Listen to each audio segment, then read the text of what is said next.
He was betrayed by his friends. Even though he was S rank, he was a failure. His assassin class was bad. When the most powerful S rank boss appeared, he was used as bait. But upon discovering that the boss could speak and wanted to destroy the earth, the assassin gave it his all alone. In the end, the boss returned to its world, but the boy was about to die. A system appeared before him, and then he went back in time. His beloved sister was still alive. And this story is going to become more and more like solo leveling. Now he needs to become an adventurer to save her from illness. Returning home, the system appeared to him again, telling him to do 10 hill dashes, 20 pull-ups, and greet 30 people. He quickly started his hard work of greeting people. Do Japanese or Korea have some problem with greetings? Soon he started running, and finished by doing pull-ups. After completing everything, he went straight to level 3. On the same day, he went to register as an adventurer. He really was level 3. That was something that would normally take 3 months to achieve. Now he needed to wisely choose a class. In his past life, he was a failed assassin, but this time he chose not to select any class. Everyone mocked him. After finishing, he ran to a shop and bought the biggest sword he saw. It was almost bigger than he himself was. Size isn't everything, folks. Don't worry. Then he went to the beginner dungeon, but this time he went alone. He quickly cut down some F-rank slimes and skeletons, filling his bag with magic stones. Suddenly, a rare E-rank class monster appeared. The monster was strong, but he hadn't skipped choosing a class for no reason. In 15 years, it would be discovered that someone without a class can evolve 10 times faster than any class. When he returned to the guild, the receptionist was impressed by how many magic stones he brought back. An adventurer, thinking he was lying about killing a rare E-rank monster, tried to intimidate him, but his arm was successfully damaged. Now he'll be practicing nofap in the wrong month for being reckless. Our hero, on the other hand, has a wallet full of money to spend on Roblox. The system suddenly gives him strange missions. This time he has to sing in front of the station for 5 minutes. And there he was, our shoppy version Michael Jackson, delivering his daily dose of second-hand embarrassment. As a reward for embarrassing himself, he received an appraisal ring. Very convenient plot, I liked it. Returning to the dungeon, he farmed for hours until reaching level 4. Then he put all his points into luck.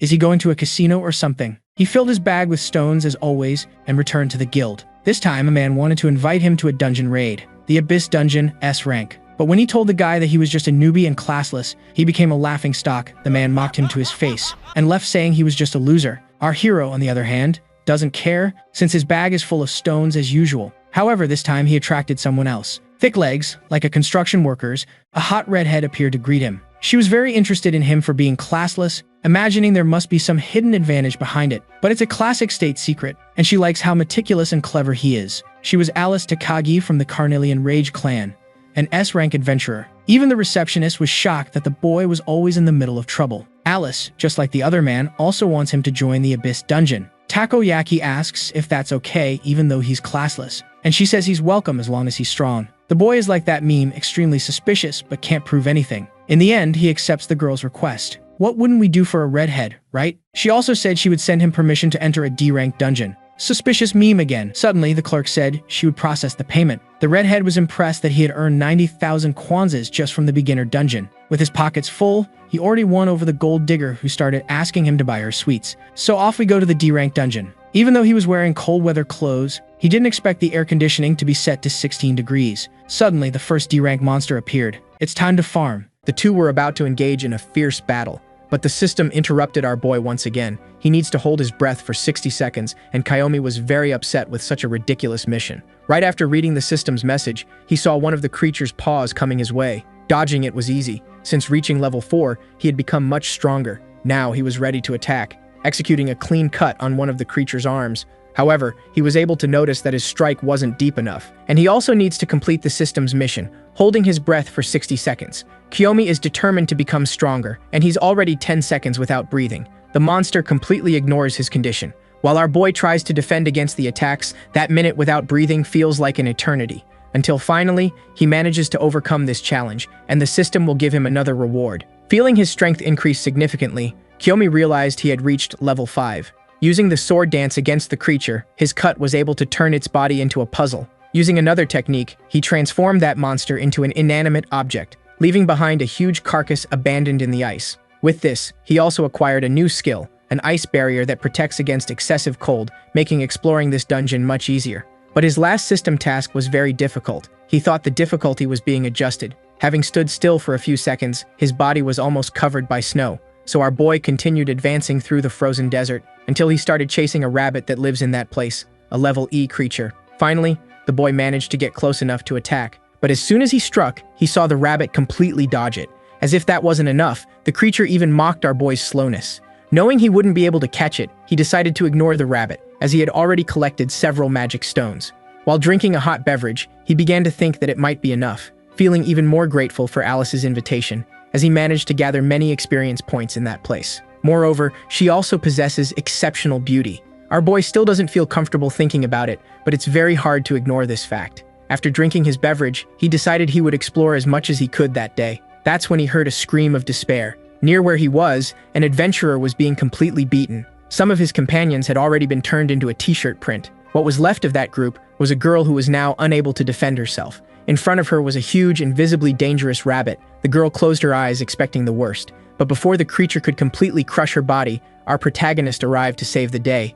The creature can smell something different in that place. This rabbit is a level D creature and also rare. It's the boss rabbit. Kiyomi is aware of the danger rare creatures can pose. Before placing the girl on the ground, he took out a small handkerchief and placed the girl on it, stating he would help her with that task. Having never been treated well in her life and not having had a present father, at the slightest sign of male affection, the girl was enchanted. Her companions realized they were being rescued and thanked our protagonist, but also asked what class he belonged to. My god, I swore the guy in green clothes had become a memory. Kiyomi confidently tells them that he doesn't belong to any class, which left the adventurers very worried. Even though they are worried, our protagonist said that, thank God, he managed to arrive at that place. Now with his sword in hand, he was ready to fight that dreadful creature. The furious rabbit charged at our classless adventurer, striking where he stood with a crushing blow, shattering several ice stones. Kiyomi had to defend himself from the debris that flew with the impact. At the same time, he saw the rabbit approaching furiously. Getting closer and closer, the dreadful creature revealed it had enormous teeth, and they weren't made for eating carrots. Kiyomi narrowly managed to dodge that bite, which could have been fatal. That rare monster is truly a fierce creature, so he needs to be very cautious. The longer the fight goes on, the more furious the rabbit becomes. The strength it has in its legs is impressive, capable of making huge leaps. Earlier, Kiyomi used his bonus points to increase his attack power to face creatures like these. Then, he would use his skills to cut it completely. The first of his strikes hit the rabbit squarely. The creature's eyes were dazzled by the brilliance of that power, for it was not something it could withstand. The snow was stained red, and that girl who was rescued watched it all from the sidelines, becoming increasingly enchanted by our protagonist's athletic ability. The other adventurers asked how someone without a class could use sword skills. Kiyomi has no intention of hiding his abilities, but completely ignoring those men's question, he went to the girl, asking if she could stand. Realizing our protagonist was speaking to her, the girl was so embarrassed she forgot how to speak. Stammering, she tried to say nonsensical things, and our protagonist asked if she was a healer. If so, she should heal the others now. The woman was disheartened, as she was expecting another kind of invitation from our protagonist. While she heals her companions, Kiyomi is thinking about the exorbitant amount of money he is making, all to heal his sister. One of the adventurers didn't expect to be helped by a healer and someone without a class one day in his life. Kiyomi realized that the value of a healer is only revealed in situations like this. But those men treated her with disdain, saying she was too slow to perform her function. The mage said he put her on his team for that kind of task, so she should be useful. The girl managed to restore their health with ease. Kiyomi realized these men still don't know the value the healer has, for they continue to complain to her, threatening to expel her from their team. Showing no moral fiber, the girl was emotionally shaken by that kind of abuse, until Kiyomi approached that adventurer, earnestly asking him to expel the girl from his team. She immediately became saddened, imagining she was truly useless. But to her surprise, Kiyomi said she shouldn't waste her true potential in a place like this and should join him. The girl, who was already completely smitten, now became overly emotional. Imagining it was a marriage proposal, Kiyomi made sure to say she misunderstood everything. Extending his hand to her, he said that one day she would be the strongest adventurer, asking if the woman could believe those words. After hearing those words, the woman realized our protagonist seemed very different from the others, so she decided to believe what he had said. More than that, she decided she would believe in him. Now that he received her response, Kiyomi asked the woman to trust him. He immediately said goodbye to her, stating he had urgent matters to attend to. The girl was left alone and quite confused after all that interaction. Back at the adventurers building, the receptionist asked if those magic stones were collected in the frozen shadow, for that is enough for him to be promoted to Class E, which left our boy very excited, as he can now enter D-level dungeons without being invited. For the receptionist, it's the first time she saw someone without a class being promoted. And now that he has been promoted, he will no longer be treated as a novice by others. Kiyomi realized his pace was very good, and the money he earns in the process is satisfying. He decided he would give a gift to Natsu, buying her various sweets. While announcing his arrival by knocking on the door, one of the nurses noticed he was carrying many sweets. Natsu, inside, was sleeping soundly. As soon as he met his sister, he found it very cute that she was sleeping. Then he gently stroked her head, thinking that this time he would do everything differently. He won't allow her to die, and he is gathering everything necessary for that to happen.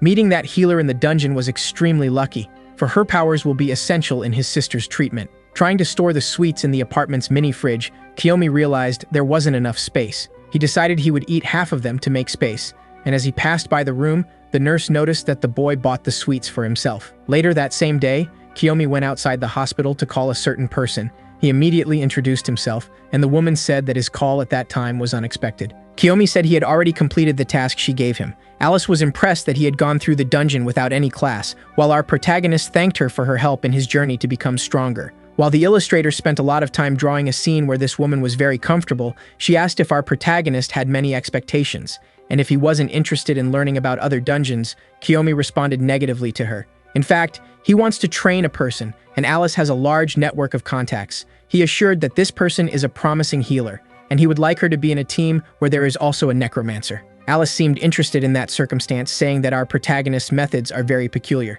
He said that this way it will be much more interesting, while thinking that these two classes have synergy. People don't know yet, but the healer can grow exponentially. Alice said she could do that, but made it clear that our boy would owe her. Remembering the promise he made to the healer, he fully trusted what Alice could do for her. Ending the call, Alice couldn't stop thinking that this guy is a very interesting person. The next day, at the Adventurer's building, the receptionist gave him his Class E certificate, congratulating him for achieving it. Kiyomi took the certificate with great composure. His coldness left the receptionist impressed. She said that moving up a class is very important. Many give up before achieving something like that, but the poor thing doesn't know that in his past life our boy was Class S. While they were talking, a person entered, causing a great commotion because he had his hands handcuffed. There were 3 people in that situation, all of them Class D adventurers, known as the Voracious. They committed several crimes, so other adventurers are afraid of what they might do. The receptionist said that choosing a leader for them is not an easy task, and now she is also having difficulty solving this problem. To her complete surprise, our protagonist volunteered for the task. She said that everyone is afraid to do something like that, but our boy said it's okay. But he was thinking that this task would be very financially advantageous, and he knows exactly how to handle those thugs. Given his stance, the receptionist decided to trust him, as he was already helping a lot. Presenting a contract to him, she let our protagonist choose what to do with his life. Around each of those thugs' necks was a kind of collar. They are capable of causing shocks, and the control of these collars was given to our protagonist. All he needs to do is press the button on his bracelet. Even though they are criminals, they can work as adventurers if they have the talent for it. Our boy was instructed to use the bracelet whenever necessary. One of the criminals, upon hearing this, said that they are also human and have rights. His companion told him to shut up and stop talking nonsense. Approaching our protagonist, he asked what his name was, as it was the least they needed to know. Kiyomi told them his last name, Aki, stating that it would be the last conversation they would have. Their handcuffs were finally released. The criminals said that the supervisor this time is very tolerant. All of them are about to enter the dungeon. Deep Hell is the name of the place, a level D dungeon, very hot and abundant in lava. The bandits realized they received another laborious task. Even they find it too cruel, but complaining won't change anything, because they also received a great opportunity in that task. While they were walking in the place, they all stopped, and the bandits started looking at our protagonist. Sensing that something was about to happen, Kiyomi immediately pressed the button on the bracelet, but it didn't activate any effect. That's when the first of the bandits removed the collar from his neck, immediately followed by his companions. Kiyomi realized that the bandits managed to sabotage the material somehow. Their leader also took off his shirt, stating that he had nothing personal against our boy, but they needed his life to end in that place. The system gave our protagonist an emergency mission. He needs to defeat all his enemies now, a complicated task.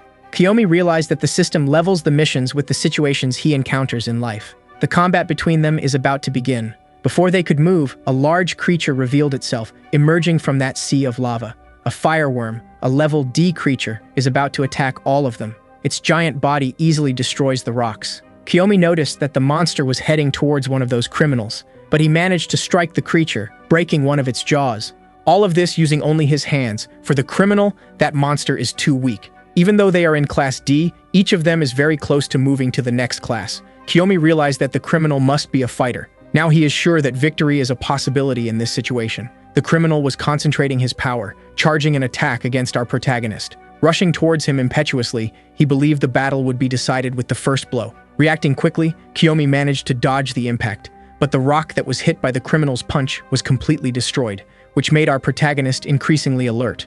While the fight between the two continued, the other criminals were worried about something else. One of them dug up a briefcase that was hidden in that place. Inside it were pieces of equipment. Everything was left there on purpose. Now that the criminals were armed, they believe it wouldn't be possible to be defeated together. Kiyomi thought that if the evaluation of the magic stone was spread, the truth will eventually be revealed.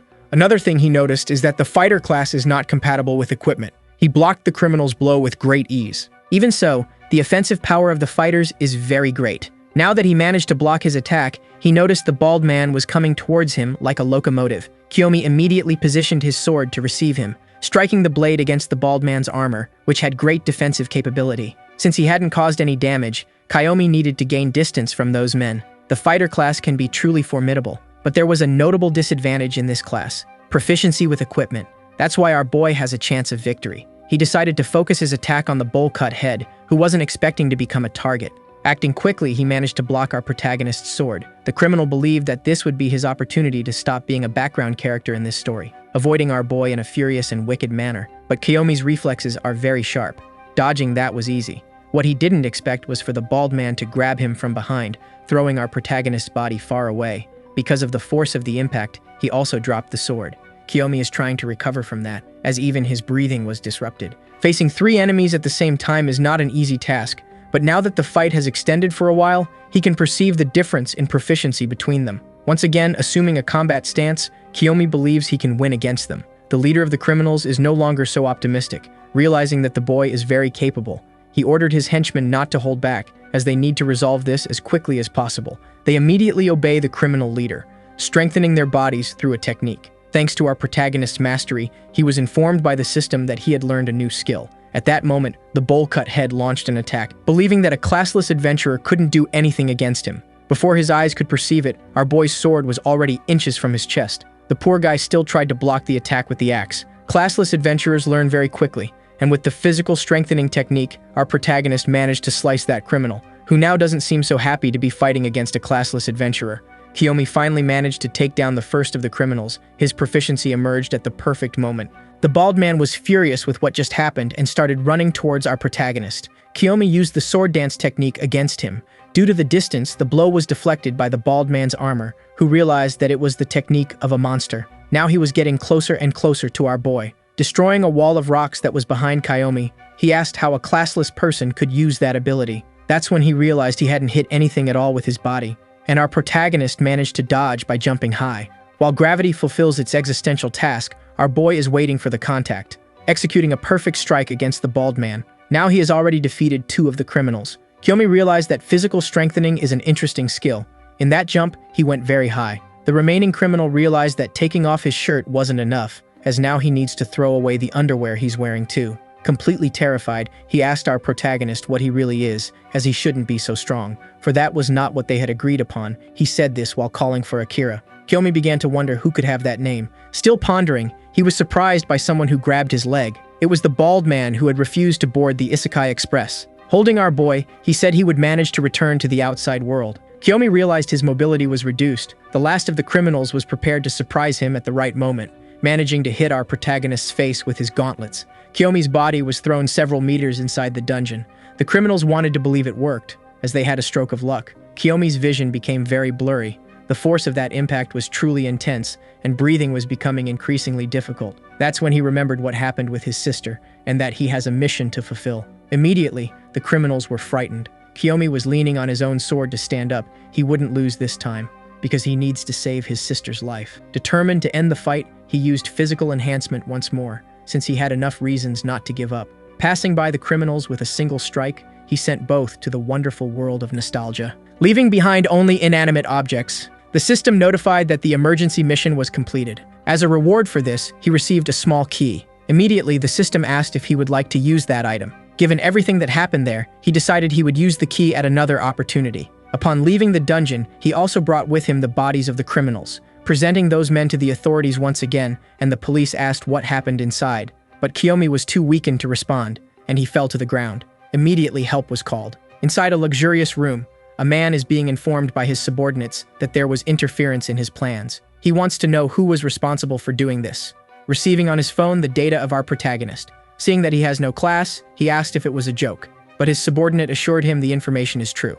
And the man seemed quite interested in this adventurer. This man is named Akira, he is a model and streamer, and apparently involved in the criminal underworld. He is also an S-class adventurer and founder of the Blood Serpent clan. After everything that happened, Kiyomi is doing push-ups in his room. He continues training his body to become stronger and stronger. The wounds he suffered inside that dungeon had already healed. The problem is he can't say what happened to those criminals, who turned out to be very strong opponents. That's why he can't stop training, to one day become completely invincible. Resting between exercises, he ended up remembering something. While in the dungeon, when he defeated the criminals, he received a key as a reward from the system, and he still hasn't used that item. As soon as he took it in his hands again, the system asked if he would like to use it. This time, the boy agreed. An intense blue glow immediately appeared in his room. Kiyomi was a bit worried about what was happening, until he was completely sucked into another dimension, leaving behind only the towel he was using to dry his sweat. Our boy fell to the ground. There was a lot of sand in the place. As soon as he composed himself, he realized it looked like a beach or a desert. Looking around, he confirmed that the worst hypothesis had become reality. He was in the middle of a desert, and it was also a dungeon, the Sunstone Labyrinth. Unprepared, without his equipment, without a source of hydration, his situation is definitely very bad. Appearing in the middle of a desert without any explanation was not what he planned for his day. Moreover, he fell into the sand awkwardly, and now his clothes are full of that sand, causing a very uncomfortable sensation. The first thing he did was start moving, looking for something that could be useful. But walking in that place is an agonizing experience. The heat is being his most deadly enemy, and so far no monster had appeared to him. Our boy begins to wonder why this is happening. In the middle of his walk, he stepped on something different. He decided to crouch down to see what it could be, finding a huge magical stone with a very intense blue glow. That discovery left our boy deeply impressed, because that abandoned place might actually be a mining dungeon. It's a very rare type to find, and he realized it too late, so he started digging the sand with his own hands. In this type of dungeon, it's possible to collect a wide variety of minerals, and considering his knowledge of past life, perhaps he can find something very rare in that place. After digging several times, on every occasion he found huge magical stones of various types. His hands were already injured from turning over the scorching sand, and the dehydration of his body was gradually worsening. That's when his eyes came across something truly interesting. He found what he was looking for, the lunar magic stone. Definitely, that small mineral made all his effort worthwhile, because now our boy is getting closer to curing his younger sister's illness. He never imagined that small key would be the path leading him to this great find. In the future, the illness his sister contracted will be named Magical Vortex, and there is only one way to cure this disease. It requires the creation of a remedy using the lunar magic stone. To completely cure the disease, 10 stones of similar size to the one he found are needed for the treatment. Kiyomi immediately filled with determination to continue digging. Now that he found the first stone, he will use all his strength to find as many as he can, returning to tirelessly turn over the desert sand. But as time goes by, dehydration and heat make everything much more difficult. His hands could no longer bear it, and his wounds were slowly worsening. So far, he hasn't found another specimen of that stone. Even so, with his tired body, his determination is far from over. That's when the system notified him of something. His time to explore that place had ended, and now the dungeon will be closed. Knowing that he still needs to find the other lunar stones, Kiyomi became very worried. The exit portal had materialized behind him. Trying to make the most of the few seconds he still has, our boy continued to dig in the sand, but the portal's energy was pulling his body with a mysterious force, until he was completely sucked in the direction of that dimensional opening, even without having achieved what he desired. Finally, he had been returned to his original dimension, but Kiyomi is very upset with what happened, and he began to plead for the system to send him back to that mining place. After hitting the wall many times, marking it with his wounds, he realized he would not return. However, the situation is not so bad. At least he managed to find one lunar magic stone. Being a little closer to the cure is better than not having moved forward at all. Completely exhausted from all that work, our boy fell asleep, thinking he would like to return to that dungeon. He concluded that the activation condition for that key is to undertake a dangerous mission. This made him get up immediately, decided to face every danger that appears in his life, as many times as necessary. After sitting on the bed, he felt a kind of sting in his pocket. Seeing what was there, he found a small amber stone. Initially, it is an unidentified magic stone. All our boy brought from that place were these 2 stones. Not knowing what it was, he thought of taking it to a specialist for analysis. But he needed to take a bath immediately. The contact of water with his hands burned by the heat is very painful. That was definitely not a pleasant bath. The next day, our boy returned to the hospital. Once again, he was knocking on his sister's room door, and the gossiping nurse noticed he was bringing something that day too. Natsu opened the door for him very enthusiastically. With many bandages on his fingers, Kiyomi said he brought a gift for her this time, handing a necklace to the girl with a special pendant made with the lunar magic stone. Natsu was grateful for the gift. Although she found it very beautiful, she said she might not need it. Kiyomi asked why she wouldn't need it. Getting straight to the point, Natsu said it was very tacky. After talking a little more, Kiyomi said he would go back to work. But before leaving the room, he wanted to know if his sister really wouldn't want it. Besides confirming the information, she wished him luck at work. Leaving with the necklace around his own neck, he left the room disheartened, and the nurse noticed once again that he kept the gifts he brought for the girl. After leaving the hospital, he went to the evaluation department. As soon as he saw the evaluator, our protagonist thought he looked very suspicious. The man said he might give that impression, but he is very good at what he does, which left our boy surprised, thinking his thoughts were read. The evaluator said it's very rare to see someone with a lunar magic stone, and Kiyomi asked if he knows anything about it. In any case, placing the other stone on the table, Kiyomi said he went there to evaluate this item, and the appraiser immediately set his work in motion, looking at our protagonist with a very interested smile. What is before them is a truly extraordinary product. This magic stone can add magical effects to weapons, that's what the appraiser said. Kiyomi realized that with this stone he could enchant his weapons, which was hard to find in his past life. At that moment, he was surprised by the appraiser, who suspected that our boy might think it was just junk.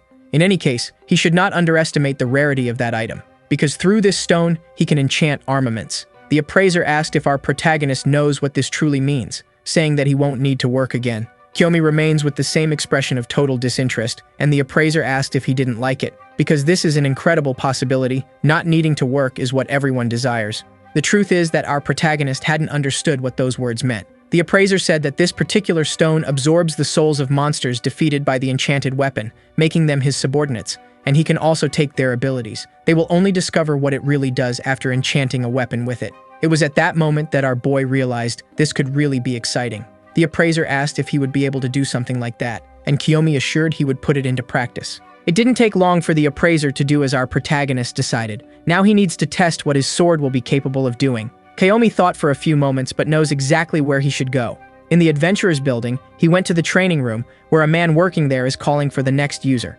As soon as our boy's identification is completed, he is granted access to the room. The inspector noticed that our protagonist is in rank E and is still someone without a class, presuming he would be very weak. Presuming something like that, he began to use his enchantments in the room, something that would be sufficient for that young man.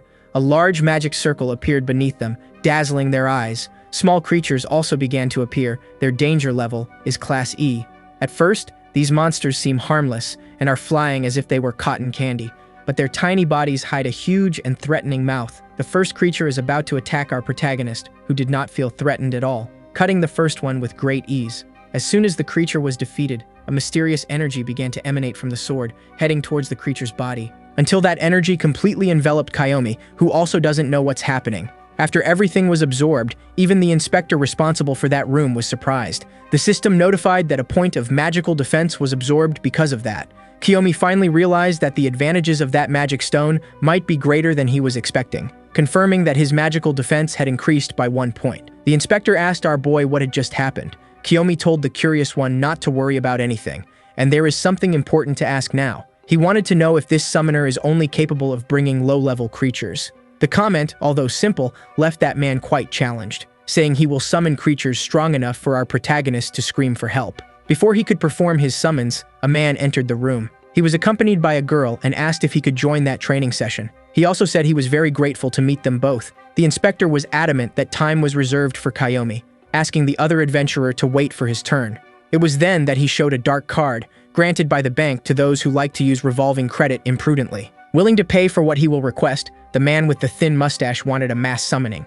If Kiyomi joined them too, there would be no problem, and our boy began to get interested. Even the summoner liked that. A big request like that means he will profit a lot. Kiyomi said he doesn't mind, when in fact, he was thinking he is very grateful for this enormous possibility. In light of this, the inspector said there is nothing to do now. The two adventurers there are Class E and D, respectively. For the summoner, he knows exactly what to do now, as he needs to bring monsters that are reasonable for both. A large number of level D goblins appeared in that room. Their numerical advantage was so great that our protagonist was impressed. The other adventurer who arrived there praised the summoner's ability, also asking what class the boy there belonged to.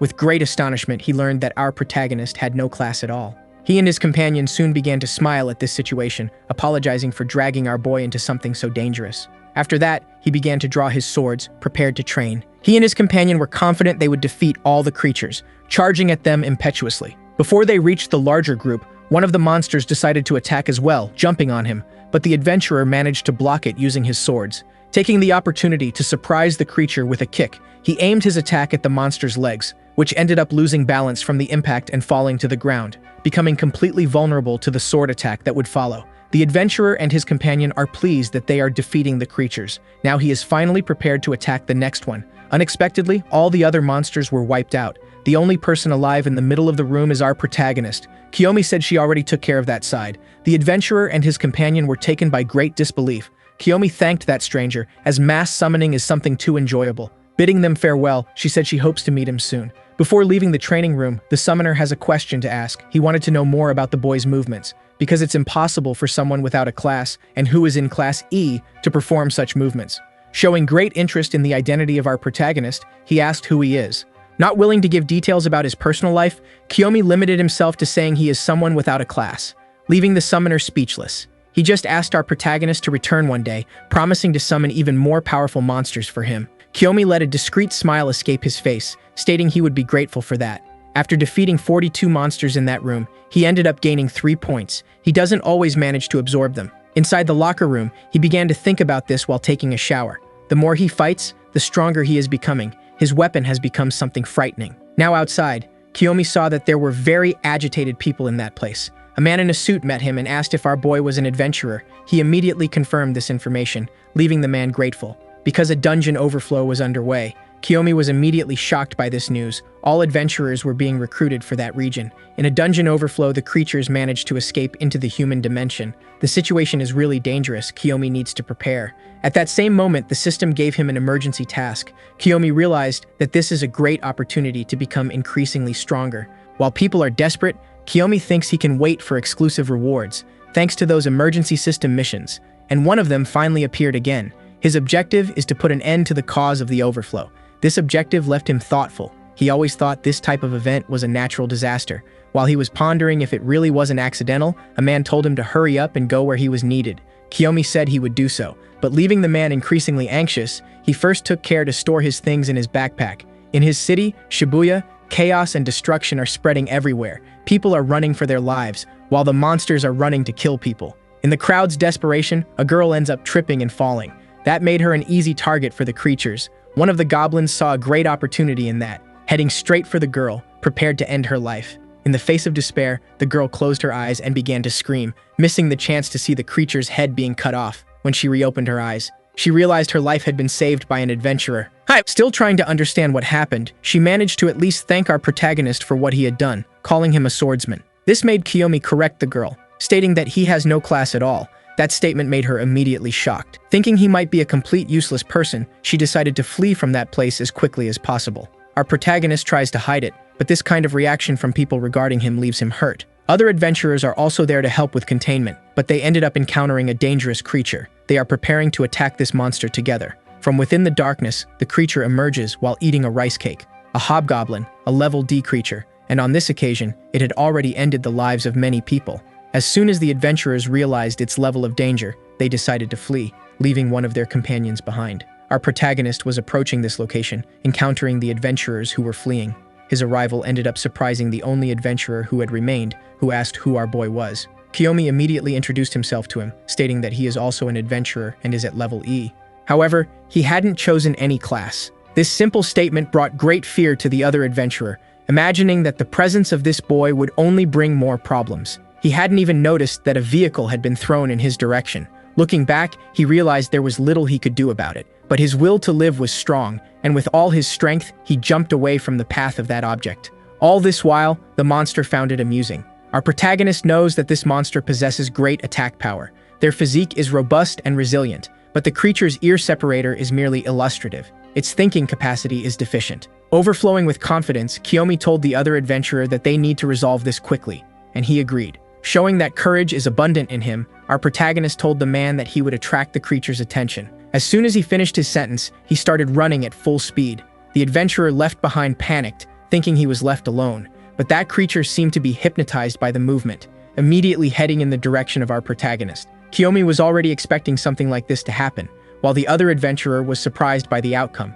As the two were moving away, he finally understood what our boy's plan was. Managing to approach the creature from behind to strike it with his sword, the monster agonized in pain, but that wasn't enough to end its life. And that's when the man realized he would have problems, because that monstrosity was about to strike him fatally. But having turned its back on our protagonist, the creature was hit once more, receiving much more damage. The system notified our boy that he managed to absorb an attack point. After defeating that creature, Kiyomi extended his hand to the other adventurer, asking if he was still able to fight. Quite enthusiastic, he said yes, stating he wouldn't fall behind the younger hunters. As he stood up, the man and our protagonist heard a peculiar noise. It was the arrival of higher-level adventurers. They were finally reaching that location. The more experienced adventurer said that their task, being below level E, is to help with the innocents, leaving the stronger ones to deal with the monsters. But our boy completely ignored his speech, as he had already dashed towards the danger. Concerned about what might happen to our protagonist, the more experienced hunter decided to follow. Kiyomi had found a kind of portal in the middle of the city. The place was completely surrounded, and a lot of energy emanated from that dimensional opening. Kiyomi could hear the heavy breathing of the hunter behind him.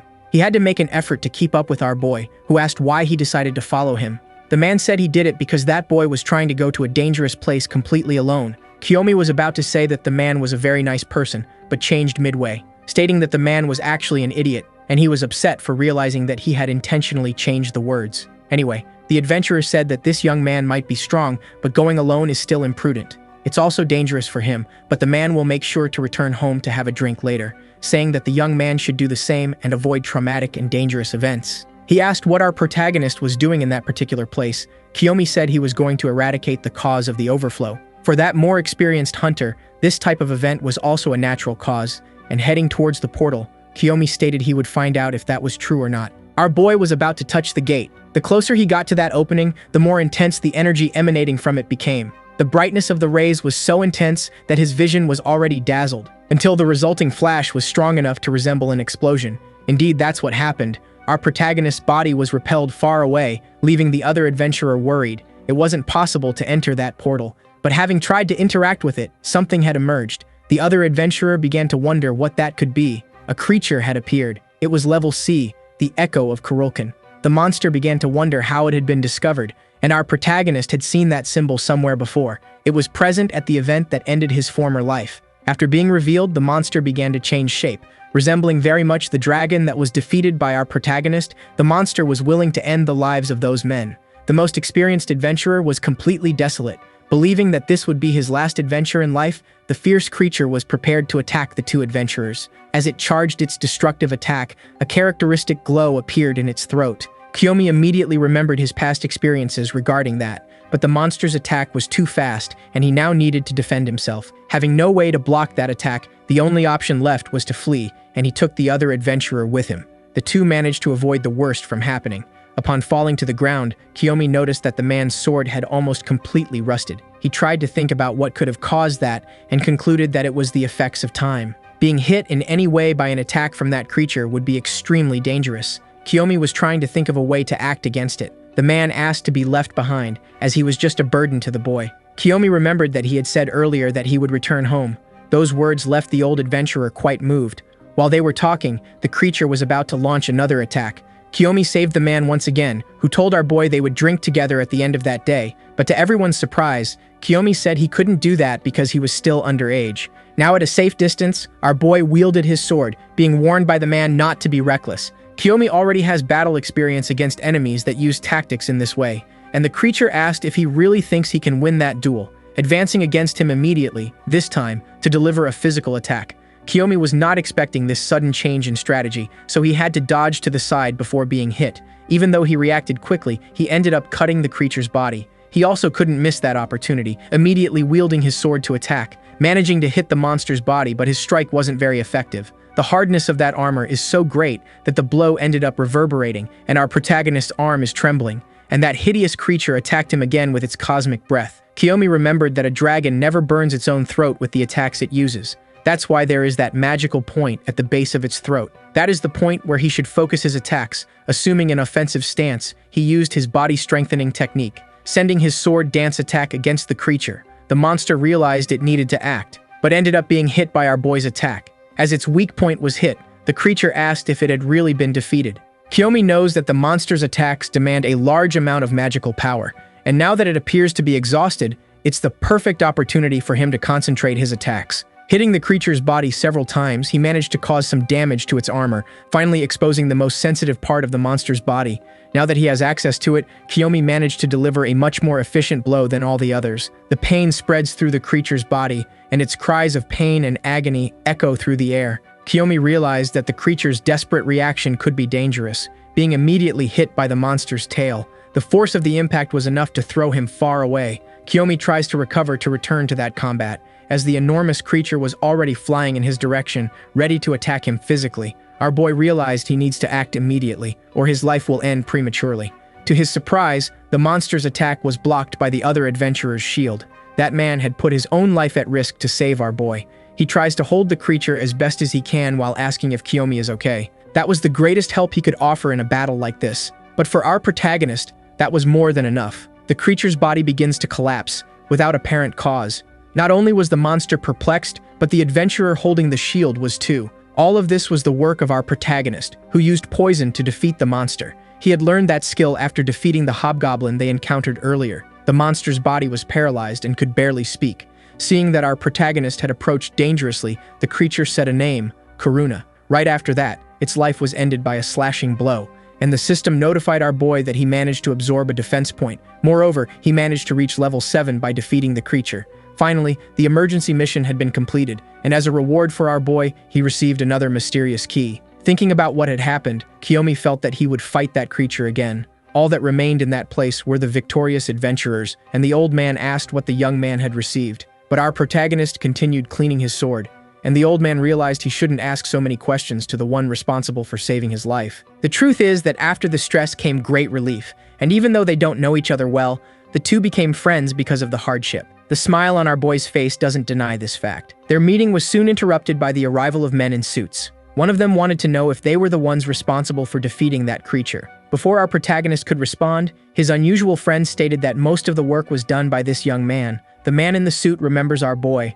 the level E adventurer, who has no class. The overflow was ended, and the portal returned to being completely stabilized. Now this man would like to know if there was a reason for this. Kiyomi realized that, with a witness present, it would be difficult to stay quiet about this situation, and he said that the portal returned to normal after the dragon was defeated. The man in the suit found that information interesting, as until now, they thought this type of event was a natural disaster. Kiyomi said he could only answer what he knows. Then, holding his new friend by the shoulder, he left that place, and as they walked away, someone asked if it was okay to let them go. The blindfolded figure stated that he could extract information from them, making it clear he would do so unethically. But for the man in the suit, that wouldn't be necessary, and he wishes to approach them amicably, because he already knows that our protagonist has a hospitalized sister. The other adventurers are impressed with that man's astuteness. He already knows that a great battle is about to happen, and strength lies in numbers, believing also that Kiyomi could become his trump card. Shortly after that, someone called him. Communicating to the man on the other end of the line, he said he would do as agreed and would bring him along as well. The leader of the Blood Serpents is eagerly awaiting this. Inside his room, Kiyomi was carefully selecting some tools, storing them all inside a backpack. While he was dedicated to this task, he received a notification on his phone. He had received an email. Due to his recent contributions, our boy was promoted to the next class. Now he is a level D adventurer. All this is just at level 7. Kiyomi is quite enthusiastic about his progress. Soon after that, he received another message. It was his sister, saying he was becoming more famous. She also sent a link for him to check it out. Kiyomi was among the rising newcomers. Besides him, there was also the healer Niami, who was doing an excellent job. It was at this opportunity that Natsu asked our protagonist if he really has no class. And for the first time in his life, he gave a plausible explanation, saying he has a very important reason for not choosing any type of class. Now properly equipped, he is ready to be transferred to that mining dimension. He already has the key in the palm of his hands. However, the system said that the key was made for higher level adventurers. It might be that our boy's level is not sufficient. It's up to him to decide whether he wants to use it or not. For a brief moment, that message caused hesitation in our boy, but he remembered what happened in his past life and how he was a burden to others, unable to save his own sister. He has already had his share of misfortune in life, so he decided to use the key. The system said that was a good decision. Then he will be received in this dimension. This time, a portal appeared before him, and automatically, our boy's body began to be sucked inside. As he was being transmigrated, his body gradually disappeared. Unexpectedly, he ended up appearing in the hall of a castle, surrounded by guards. It doesn't look like the dimension he was expecting. Kiyomi is very surprised by what he sees. Before him is an old man, sitting on a throne. This is the world of the elves, an A-rank dungeon. Having seen the throne inside that hall, Kiyomi began to wonder if it really is a dungeon. And the one who seems to be the king said that our boy was guided by the will of the gods and would like to know his name. Kiyomi was not expecting to hear a sentence like that, and from the construction of this narrative, he thought it might be a mission. Even so, he presented himself to the king, saying he went to that place to find lunar magic stones, and immediately realized he would like to treat the magical vortex disease. The assertiveness of that man left our boy visibly surprised.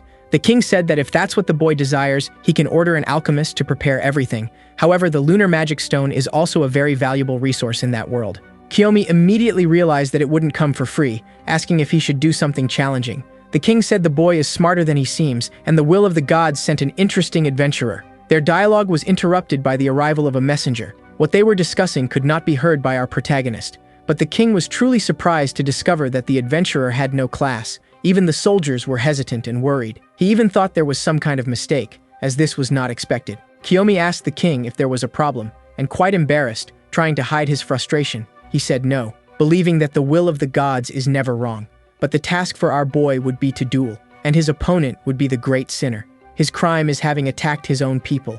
The actions of that man caused great destruction. While the innocents were massacred, they asked why he did it. He said he has no specific reason, just uses his power because he possesses it. That degenerate was capable of summoning lightning with his hands, attacking the innocents with fireballs mercilessly. Remembering these things, the king said that attacking one's own people is very forbidden. It is a sacred law for the elves. That's why they summoned someone from outside to perform this task, saying that if our protagonist accepts it, they will give him the reward. Kiyomi immediately became enthusiastic about this proposal, affirming to the king that now there was an agreement between them. He extended his hand towards the majesty, but nothing happened. The messenger remains concerned about the situation of this unknown adventurer who has no class, and the king rose from the throne, finally shaking the hand of our protagonist, affirming that the duel will be celebrated the next day, and until then, the boy can explore the city freely. Kiyomi was not expecting such a complex place, and he really went to the city to get to know those people better. A woman received him kindly, stating she would guide him through the place. Kiyomi is finding the whole experience quite unexpected. It doesn't seem like a conventional dungeon. The woman said it is indeed a dungeon, but the place in question is special.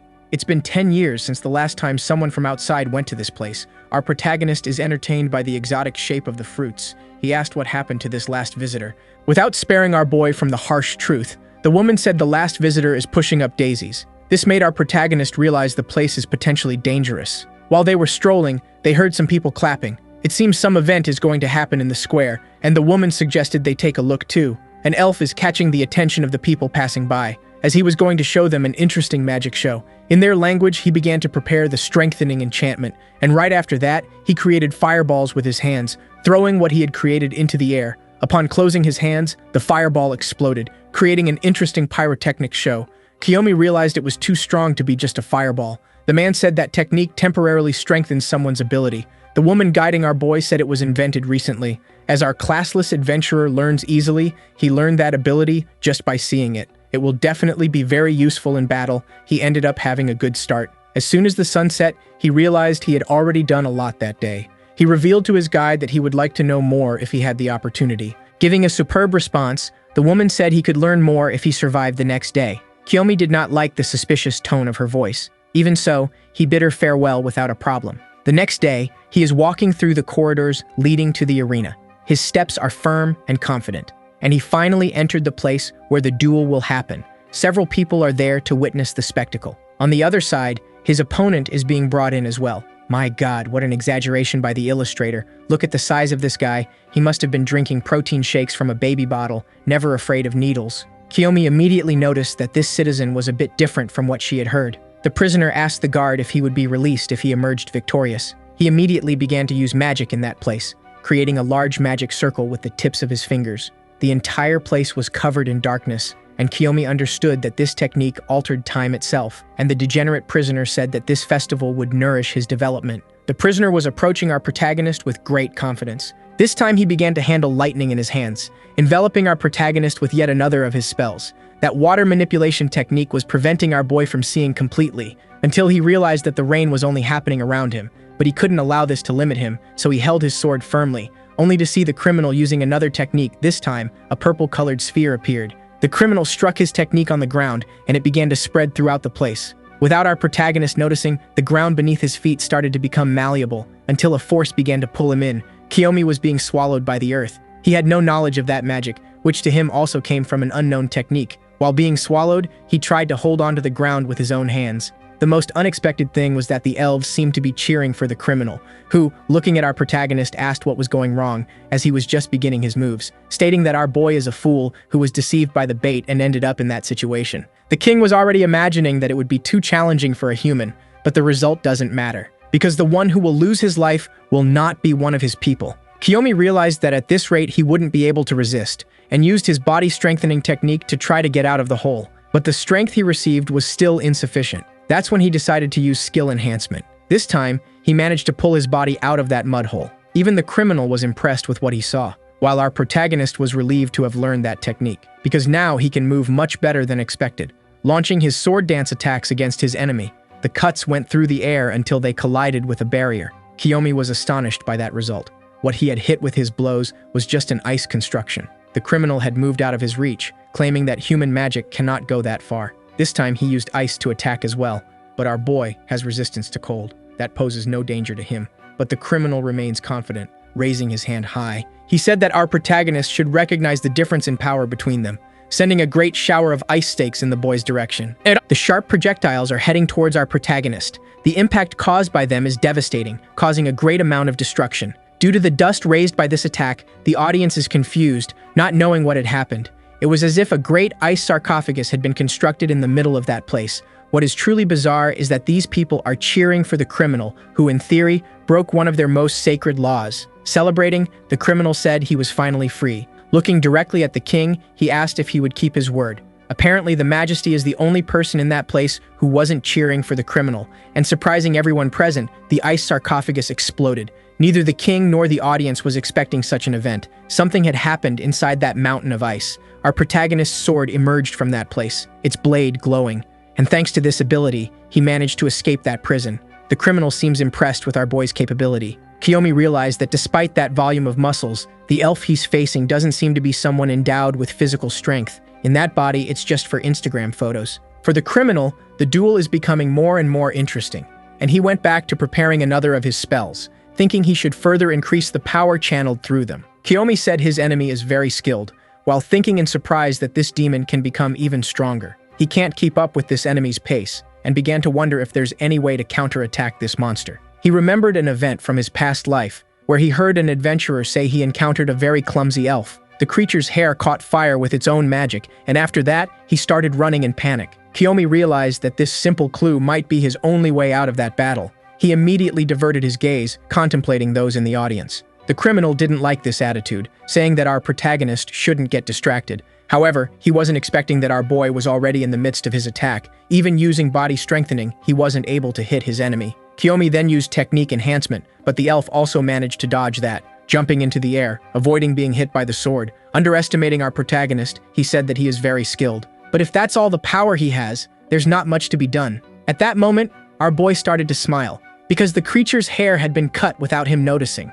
The elf finally realized what had just happened. For the first time in the entire battle, the audience was truly shocked, as if they had witnessed something cruel, and the criminal seemed to have fallen into deep despair. Kiyomi presumed that the hair is the tool that allows elves to manipulate magic. Right after cutting his enemy's hair, the sunlight returned to illuminate the arena, a sign that the elf's technique was suppressed. Kiyomi advanced towards the criminal, determined to end that battle. But that arrogant creature refuses to concede victory. Trying to use his techniques once more, nothing appeared in his hands. That's when he understood that his power had disappeared. The cut executed by our protagonist was quick and precise, leaving the criminal mortally wounded. His body already fell to the ground reeking, and the system informed our protagonist that he absorbed 10 magic points. In light of what happened, the Majesty announced to everyone that the man's crime was judged and that the adventurer guided by the gods should be blessed. Rose petals began to fill the entire arena. The king went to the arena to congratulate our boy's achievements. Both celebrated it with a handshake. But there was something that worried the king.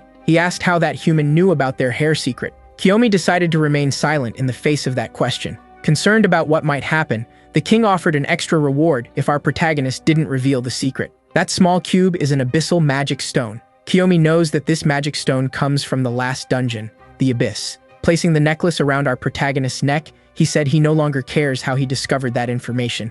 But if he shows the ore to an enchanter, he will know how to use it. The king only had one last thing to say, but it wasn't necessary. Kiyomi assured that he would keep his part of the promise. He also received the lunar magic stones as promised. Inside a small bag, there might be more than he needs now. Because of the service rendered, the king said he would reveal something else to him. That type of ore can be crafted. Our protagonist had no idea about that. He immediately asked for more information about it, but the portal to end his journey appeared. The king bid him farewell, saying that if it is the will of the gods, they would meet again. Kiyomi was sent back to his own room, with all his belongings and rewards. But what he truly wanted was the information from that old man. If he could craft that ore, he could put an end to this disease. In a meeting of supposedly important people, a man announces his arrival, apologizing for being late. Now the meeting will begin. The bespectacled man asked if he is here, and one of those men responded positively. Using a remote control, he turned on the screen, which revealed that the man they were talking about was training. The women in the room immediately became playful, scrutinizing all those patches of skin. The man they were talking about is our protagonist, who is exercising calmly, only now realizing that someone was calling him on the phone. They asked him to put on a shirt, and our boy apologized, as he didn't think the meeting would start so soon. Anyway, he wants to know what it's about. The bespectacled man said he would like to recommend him for a specific task, which piqued our boy's curiosity. Skilled adventurers are being recruited for something that will appear in the future.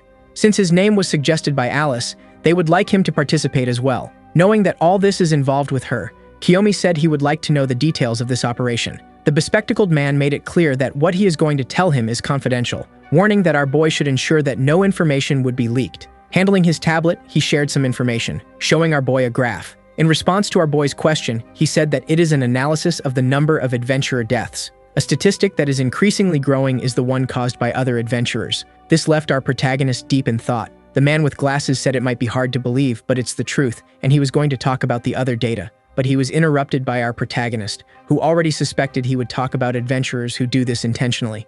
Everyone in the meeting room fell silent, and the man with glasses was surprised that our boy already understood what was happening, stating that this information hadn't become public yet. Kiyomi mentioned he only heard some rumors, but the truth is, he has extensive knowledge from his past life. He thought that this time he would be hired to hunt these people, and the man with glasses continued his explanation, stating that the organization hunting other players had fallen into the trap they set, and they intend to capture all of them in the scenario being prepared. Our boy understood the plan, and the man with glasses was pleased with his mental agility. He also stated that it would be a very dangerous task, but the rewards would be proportional to the risk, and his reputation would also be enhanced. The man with glasses knows our boy is spending a lot of money on medical expenses, saying that the offer he made to him isn't so bad. Kiyomi isn't surprised that the man knows about his sister's situation and decided to agree, asking for the plan to be shared with him, as he wants to start preparing for it. Satisfied with the boy's response, he began to share information. According to the information they had gathered so far, the leader of this organization is an S-class adventurer,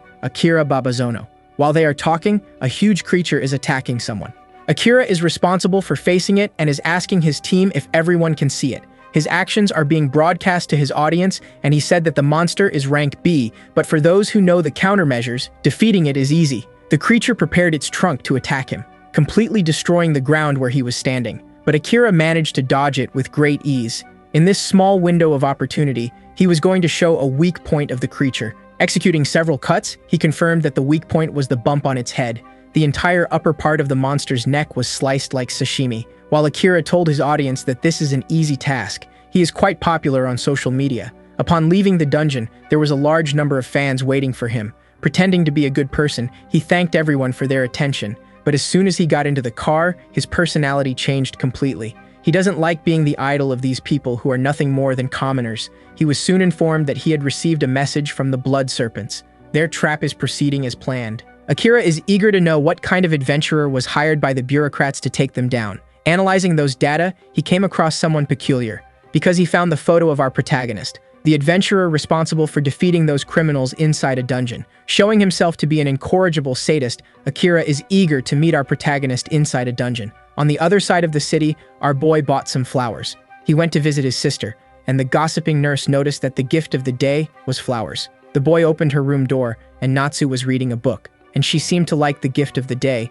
Kiyomi said he was also bringing good news, stating that they might be able to cure her condition soon. Natsu was a bit worried about this statement because she heard from the doctors that there was no cure for her disease. It was then that our protagonist held her hands, saying that everything would be fine. She decided to be optimistic with those words, saying she would believe in her brother. While the two were talking, the gossiping nurse got emotional outside. Natsu said that the meaning of yellow roses is love that fades away, as if it's ending, and poor Kiyomi didn't imagine there was such a meaning. He left the room disheartened, while the nurse observed once again his inability to bring good gifts. Outside the hospital, our boy answered a call. In contact with Alice, he said he already knew about the job. The woman said she would be very happy if he accepted it. Since she won't be able to participate this time, she assured him there would still be many skilled people. Among them, Akira and Ichinos, who are exceptionally strong, but our protagonist doesn't believe it, as Akira is an assassin, a very weak class. Alice asked if after this job the two could go on a date, which made our protagonist uncomfortable. She said that our protagonist is more talented than she expected, so she would like to get to know him better. Kiyomi said she would consider this request for heaven's sake. When a guy chooses to be soft, it's complicated. At least she found it cute. Ending the call, she stated that she is eager for this to happen. At that moment, our boy realized he had tacitly confirmed a date. Back to the adventurers, the man with glasses thanked everyone for being there, for they were going to bury once and for all those who conspire against society. This task will not be easy, but he is confident in everyone's abilities, introducing to them who will be the leader of that mission, the adventurer Akira, who is already at level S in the assassin class. He assured that he would do his best to protect everyone and guide them in this task, saying that everyone would achieve success. While our protagonist claps as well, he observes this citizen with great attention. It was when someone surprised him from behind, asking if he really is Kiyomi Aki. Before confirming his identity, our boy asked who this person is. She said he must have heard something through Alice. The girl is named Ichinose Eru, the main disciple of Alice herself, and an A-level adventurer in the archer class. The truth is that Ichinose is intrigued by the identity of the one being so favored by her master, making it clear that she would not lose to him in any aspect. A masked man was accompanying her and said that was enough for now. His name is Shirota Taiki. He is a companion as well as a poison alchemist. Ichinose doesn't know how her master chose someone so weak and recommended that he not overdo it in that task. Until the system surprised our boy with an urgent task, he should steal Akira's phone. The first impression he had of that left him confused. For our boy, it doesn't make any sense. Even so, Akira was nearby, and already seemed interested in our protagonist. A very cute knight greeted everyone, saying he would explain the operation of that day. Inside the dungeon, a group of beginners will serve as bait. They will be undergoing training, and due to the confidentiality of the operation, they know nothing. The Blood Serpents and their team of criminals took the bait and are planning to ambush the beginners. The attack squad will step in when the criminals appear, annihilating all of them as quickly as possible. Now our protagonist is aware of how the operation will happen. While inside a plane, he heard that explanation. Inside the aircraft, he pays attention to his target. Akira is casually chatting with other adventurers. He is always surrounded by people since they boarded. Our protagonist hasn't had the chance to steal his phone. While he is keeping an eye on his target, someone is keeping an eye on our boy. Ichinos wants to know if he really has no class. Already tired of having to answer this and startled by her sudden appearance, he confirmed once again. She noticed that our boy doesn't stop observing Akira, asking if he is a fan too. Dodging the truth, Kiyomi said it could be seen that way, but the girl immediately realized he was lying and would like to know what motivated him to say something like that. She noticed that our protagonist always observes Akira's foot position, waiting for his prey to give an opening. Ichinos managed to notice all this because she is an archer, being very good at noticing glances. She wants to know what our protagonist is planning, as she would help him. That was the order she received from Alice. The aircraft finally landed, and the adventurers began to disembark from it. Akira is the first in line. Unexpectedly, someone ended up bumping into him. Ichinos did this and apologized. While she asks if he is okay, our protagonist already used the secret technique of the karaoke summer, showing that he is actually a great pickpocket. He apparently got what he wanted. He didn't expect his previous experience as an assassin to be useful in his current life. The system's mission was successfully completed. Soon he would receive the rewards. He acquired the cat's paw skill, which in context means he is very good at taking others' belongings. Ichinos remains very dedicated to the task of distracting Akira. Our protagonist noticed that the phone started vibrating. It's time for him to gather confidential information, and from the content he had seen, he realized what is really happening. In the middle of a forest, there is a portal where the operation will take place. A bus transporting the adventurers approached the place. They immediately begin to get off the transport. The one leading the line is the man with glasses. If the intelligence is correct, their enemies are just ahead. The adventurers are free to take them all down, for the roots of evil will be completely eradicated. The adventurers celebrate enthusiastically, unaware that among them is a person infected with the virus of betrayal. They are all heading towards the portal, and Ichinos asked our protagonist if the information is reliable. Some people are cleaning up the breakfast trash. Kiyomi told her companion that there is a reason they didn't have that meal. She wasn't expecting that mission to turn into another type of task. Kiyomi placed her hand on her shoulder, saying that everything is fine, because he would take care of the entire situation. The girl is still quite apprehensive about everything that might happen. She recommended that he stop trying to be nice when he doesn't have a class yet. It's not his duty to be the strongest. Ahead of them, Akira continues to motivate all the adventurers, leaving everyone energetic and quite enthusiastic. Our boy and Ichinos are the only ones who seem to know the truth, and they already observe Akira with great suspicion. With a keen eye, Ichinos noticed that this adventurer represents a great danger to all of them. Our protagonist asked her to calm down, affirming that she is a capable person. Right after that, he entered the portal ahead of her. Seeing his silhouette disappear into it, Ichinos began to understand a little better why Alice was enchanted by him. That portal leads to an E-rank dungeon, the ancient city, which resembles feudal Japan. The group of novice adventurers continues to advance. They are almost reaching the gate. Ahead of them, a large explosion occurred, and the path was blocked by the fall of some trees. At that moment, some became worried and looked back. They had all been cornered by people with very suspicious appearances. Frightened by everything that was happening, they asked who those people were. The answer came in the form of an attack. A woman used her staff to invoke magic, hitting the first of those adventurers hard. The rest of them saw that and were overcome with great fear. One of those criminals had an eye patch on his face and said it's time for everyone to have some fun. At that same moment, Akira's team joined the fun, saying they had arrived at the right time. Those who were cornering were now cornered. One of the adventurers said they are the extermination squad, and they are there to eradicate these criminals. Akira used part of his charisma to apologize to the novices for making them wait. Relieved by his presence in that place, they began to believe they would be safe. The other adventurers ended up feeling underestimated by that excess of attention. One of them started to feel something strange throughout his body, immediately followed by all his companions, who began to feel great discomfort. They all fell to the ground, feeling their bodies numb. The only one who remained standing was Akira. Not understanding what was happening, the novices became very frightened again. Because the criminals regained the numerical advantage, Akira was also among them. And this time, he didn't try to maintain his good image. One of the adventurers, quite weakened, asked Akira what was happening. Ready to step on his head, Akira said that true evil is everything that emerges from weakness, stepping hard on that extra's head. Everyone in that place doesn't know his true nature, and he asked everyone to pay attention to that. The true founder of the Blood Serpents is him. That unexpected revelation left everyone perplexed. If this were a TV series, the episode would end here. Gathered with the worst kind of people that exist, the criminals said there's no point in resisting.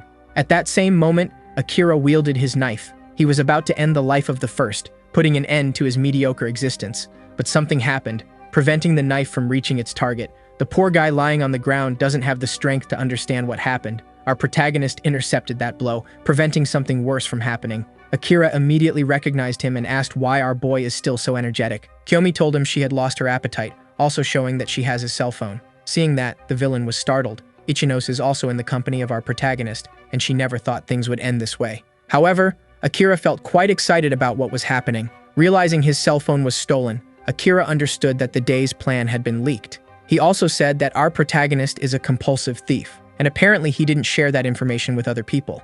A clear sign that he still doesn't understand the gravity of his own situation. Kiyomi unfortunately has to agree with that. Since he wasn't able to unlock the phone, he only managed to access part of the message, as he couldn't risk other conspirators discovering what he knew.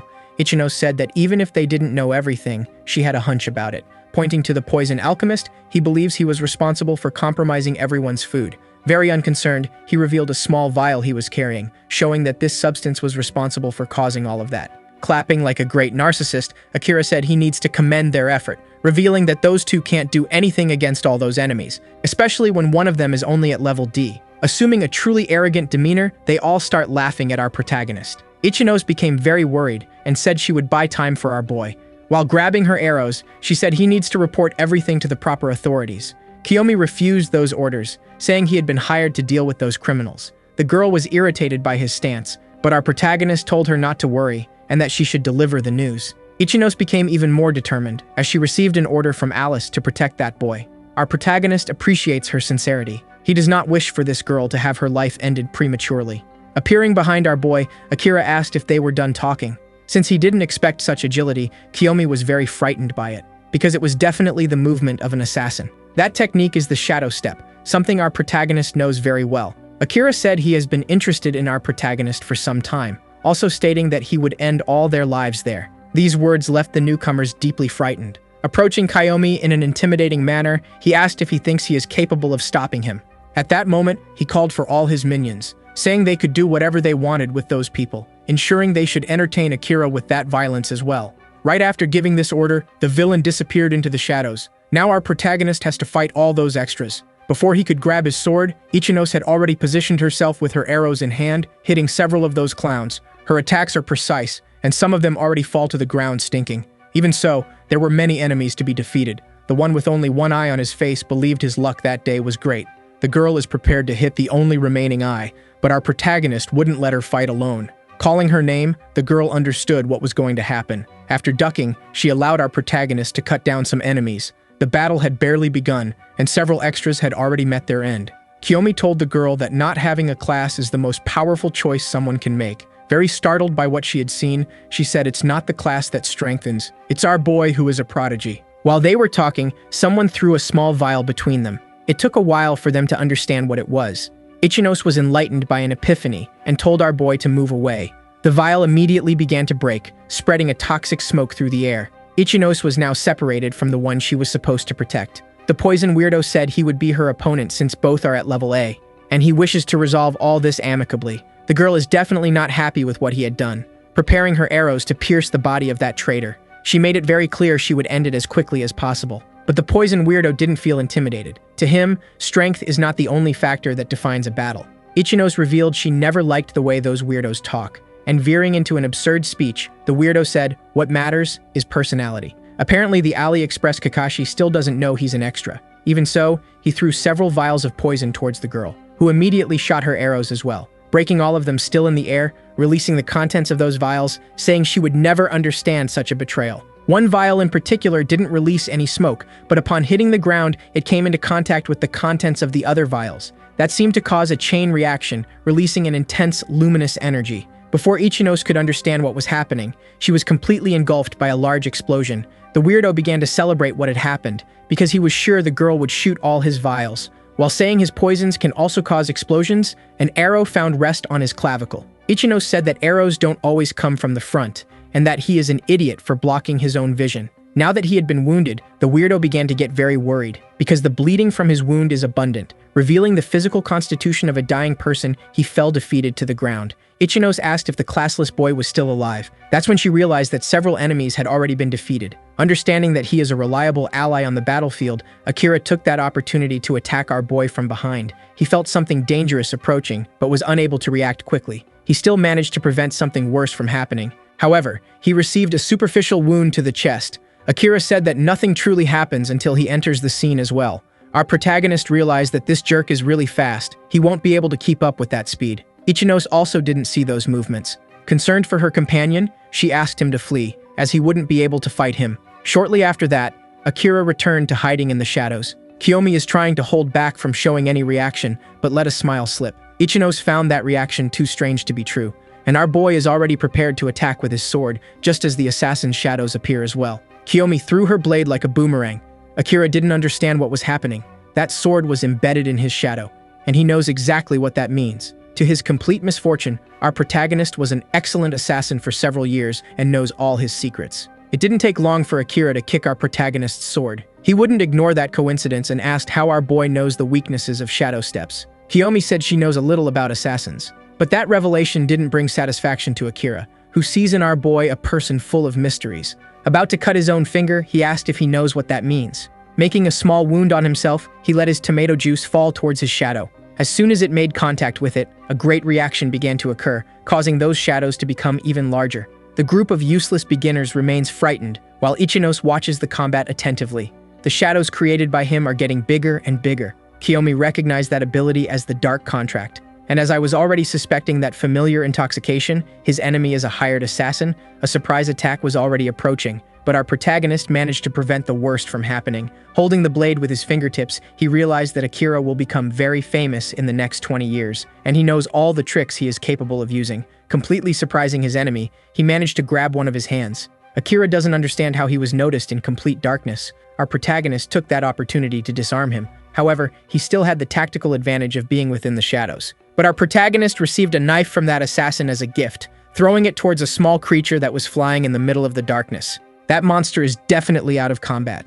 It's a familiar, a messenger of the shadows. And after being defeated, all that darkness disappeared, leaving behind only the weapon our protagonist used to exterminate the monster. Ichinos and the others saw the shadow disappear, but they can't say what contributed to it. Akira carefully picks up his knife again.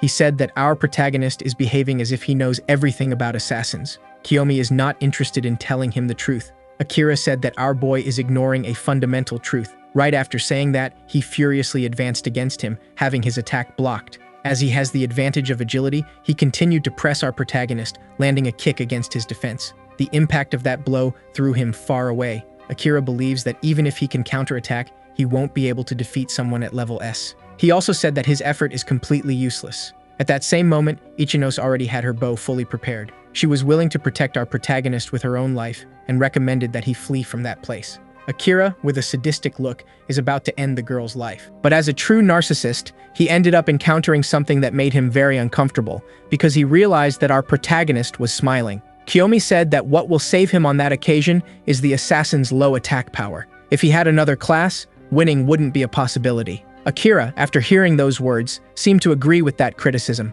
having his interest completely renewed in our boy. He asked if he really believes he has a chance of victory. Kiyomi had stood up and was removing Ichinos from his path. Looking directly at the narcissist, he responded positively. Now it's time to change the course of that fight. Opening his status, it showed that his proficiency is 81 points. Even Ichinos was surprised to see that. Our boy said that the conditions had been met, and now he would unlock a hidden profession. Those who heard his words couldn't imagine that this was possible. But indeed, on the system screen, something was happening, and the secret profession had been unlocked. Kiyomi was receiving the unknown power. Everything he had done so far conspired to make this moment a reality. He received his new profession, and along with it, a very stylish leather coat. Now he is also a very talented craftsman. Dazzled by the brilliance of the profession change, Akira asked what that was. Ichinos didn't know there was a profession whose prerequisite was to have no class at all, but our protagonist stated that things are different. He remained classless because proficiency increased faster, but the girl has no idea what that means. Akira, on the other hand, continues to scoff, claiming that changing professions won't change anything, because the skill difference between the two remains very large, then throwing several knives in the direction of our protagonist. The name of that secret technique is the serpent attack. All our protagonist Chad said in response was a simple word, craft, and right after that, he spoke the name of the item he desired, the troll's great sword, and the blade appeared to protect him from the attack, preventing the assassin's knives from hitting him. Akira can't understand how that weapon was summoned. Our protagonist corrected him, saying he crafted it, and that it's still too early to be impressed, showing him that several other swords had appeared as well. It was at that exact moment that Akira's underwear became quite heavy. Ichinos noticed that the amount of magical power in each of those weapons is simply absurd. Our protagonist invited Akira to attack him once more, as he would show him what the pinnacle of proficiency is. The assassin is wondering what profession this is that can create swords, and our protagonist assured him that the process is different from summoning or duplicating an item through magic. He is creating all of it using his own power. To Akira, all of this should be impossible. He can't believe he's being surpassed by someone at level D. Our protagonist asked him if there was something wrong, because if Akira wasn't going to attack, Kiyomi would have to make the first move, then immediately summoning a sword made to be wielded by someone 30 meters tall. Faced with that, there was nothing that could be done. Our protagonist sent the sword in the direction of his enemy, making it intimately acquainted with his insides. Akira's waist wasn't wide enough to withstand that blade, having his body divided into two asymmetrical pieces. However, the fight wasn't over yet. The assassin's body had turned to stone. That technique is known to our protagonist. He used a clone to avoid the worst. Ichinos is also very surprised by the power our protagonist demonstrates, and hidden in her shadow, Akira is trying to understand how he became so fast, because the situation had now become very dangerous for him. Kiyomi immediately placed his hands on the ground, summoning something from that place, bringing to himself a luminous sword. It's not a lightsaber, but its name is the Illuminated Shining Sword. Now that the artifact is in his hands, he can use its full potential, causing a great light to fill the entire place. Revealing the assassin's position, Ichino saw he was hiding behind her, becoming terrified in the process. Our protagonist, now knowing his position, is prepared to continue the combat. Bringing to his hands an ice sword. With several of those, he managed to completely surround his enemy's position. Akira tried to escape once more, but our protagonist wouldn't allow that to happen, sending all those swords in the direction of the criminal. As he tried to flee, the blades struck the ground violently, until the poor guy ended up tripping in the middle of his escape. Trying to understand what happened, he realized his feet had been frozen. The narcissist is now immersed in fear, asking once again if our protagonist had no class at all. Kiyomi knows that the enemy's defense and attack are low. His only advantage was high mobility. With his feet frozen, there's nothing he can do now, except die, of course. Looking firmly at him, Kiyomi said it was over for the beta. Producing more ice swords, he was about to finish everything. Akira felt the contents of his underwear running down his legs, and the icy swords are ready to fulfill their duty. Akira, in his last reflex, tried to protect himself from the swords using his arms, but he was finished off just the same, becoming a decoration object in that dungeon. The criminals who were still alive in that place didn't know how to react to that. After their leader was defeated, Kiyomi politely asked if anyone else wanted to board the Isekai Express. Immediately, weapons began to be abandoned. The surrender among those criminals was completely unanimous. No one wanted to face such a formidable enemy. On the other hand, the extras who were used as bait were celebrating. Now that the situation was under control, Ichinos managed to share the antidote for the poison with his companions. Gradually, they are recovering from the paralysis. Kiyomi was tasked with tying up all the criminals. In a short period, he became even more impressive. Our boy is feeling very exhausted. Using his new abilities consumed much of his magical power. At that moment, the girl approached him to praise what he had done. Revealing she was impressed with the power he showed to everyone, she wanted to know what it really was. Kiyomi said he had already explained, but he thought it's no surprise that no one knows the details of it. Even 20 years in the future, it will be complicated. Only good connections have access to this information. Ichinos wants to know how he will explain what happened there. Our boy will try the version that he got a secret profession and defeated the assassin. This will certainly cause a great stir in the media. Kiyomi realized this could be dangerous, and his friend agreed, as it could turn the world upside down. The only option for them is to try to talk to Alice, asking her to help keep secret what happened there. Even so, the girl remains curious, asking questions about this secret profession. She wanted to know if she could unlock it too. Our protagonist looks at her thoughtfully. The prerequisite for this profession is good proficiency, and this attribute grows at a different pace for each weapon. Swords are particularly difficult to master. Kiyomi was largely benefited by his privileged knowledge from his past life and the system's missions. That's why he became a sword craftsman. Even if he shared everything he knows with the girl, it would be very difficult to achieve the same results. Being brutally honest, he said she wouldn't be able to, but that doesn't mean he won't help her. He promised to teach her something about bows. In his first experience, our boy interacted a lot with legendary weapons. Ichinos became even more curious since he seemed to know a bit of everything. Kiyomi assured her he was just a regular adventurer, but that only made her more curious. One thing is certain between them. They need to keep secrets about what happened there. Interrupting their conversation, the useless extras appeared to thank them for the help. All of them want to know the name of the person responsible for saving them. They also want to know what technique he used and what his profession is. Ichinos realized that keeping everything a secret will be a huge challenge. But our protagonist was more optimistic. He revealed his name to them and also said he couldn't yet disclose everything he had done. At the adventurers' headquarters building, the news is being shared. It was reported through the news that Akira had been arrested. The general public is very surprised by this revelation, and so am I. I swore he had gone to the world of ideas. It was revealed that he organized training with beginners, intending to kill them all. His allies were also arrested for conspiring with this. The police also suspect he is the founder of the Blood Serpents, responsible for numerous crimes. Now he is being investigated for all these accusations. Because of what happened, everything is quite hectic. The receptionists are having to deal with a large volume of calls. Everyone wants to know the details. Their workload had increased significantly. It was at this moment that the receptionist saw a familiar person arriving. Our protagonist is heading towards her, while being watched by everyone. He went there to complete his work. He also said that the situation had worsened a bit, so we need to resolve how that will be decided. The receptionist said it's almost out of control. At that same moment, our boy managed to spot Alice, who was also there. Since they were going to discuss something that required secrecy, she called him to go somewhere else. Our protagonist went to that room, where people were already waiting for him. Among those men was Ichinose, who received our boy very enthusiastically. Kiyomi didn't imagine she had also been invited to that meeting, Alice noticed that the two had gotten quite close during this last task, but our boy made it clear that it's not what she's thinking. He still sees Ichinos as a complete stranger. Alice immediately tried to console her, and congratulated the girl for the work she had done in the dungeon, as she learned it was a more challenging task than they were expecting. Before the meeting began, all those men stood up, and representing all of them, the man with glasses apologized for the major logistical failure they had suffered. He didn't imagine that a criminal had infiltrated among them. "Akira is a genius of deception," said Alice. They had no way to react to that. Even so, the man with glasses reinforced his apologies, telling our protagonist that there would be additional financial compensation, in addition to promoting him to the next class, making him a Class C adventurer. Ichinos was surprised by this news. Never in history had anyone been promoted so quickly. And seeing the calm expression of our boy, she said he should be happier. The man with glasses confirmed that indeed, there is no precedent for what happened. For this specific reason, he called 3 representatives to witness what had happened. The first of them is the director of the Adventurers Agency. He also called an S-Class hunter, Miyata Guki. And lastly, someone our protagonist already knows, Alice herself. Quite convinced, she asked if our protagonist realizes how incredible she is. But that S-Class adventurer is not satisfied, punching the table with great force. He said he didn't come there for idle chatter. His reaction left Ichinos very scared. As someone of a low-level defeated an S-level adventurer, he was very curious to know what this person is like.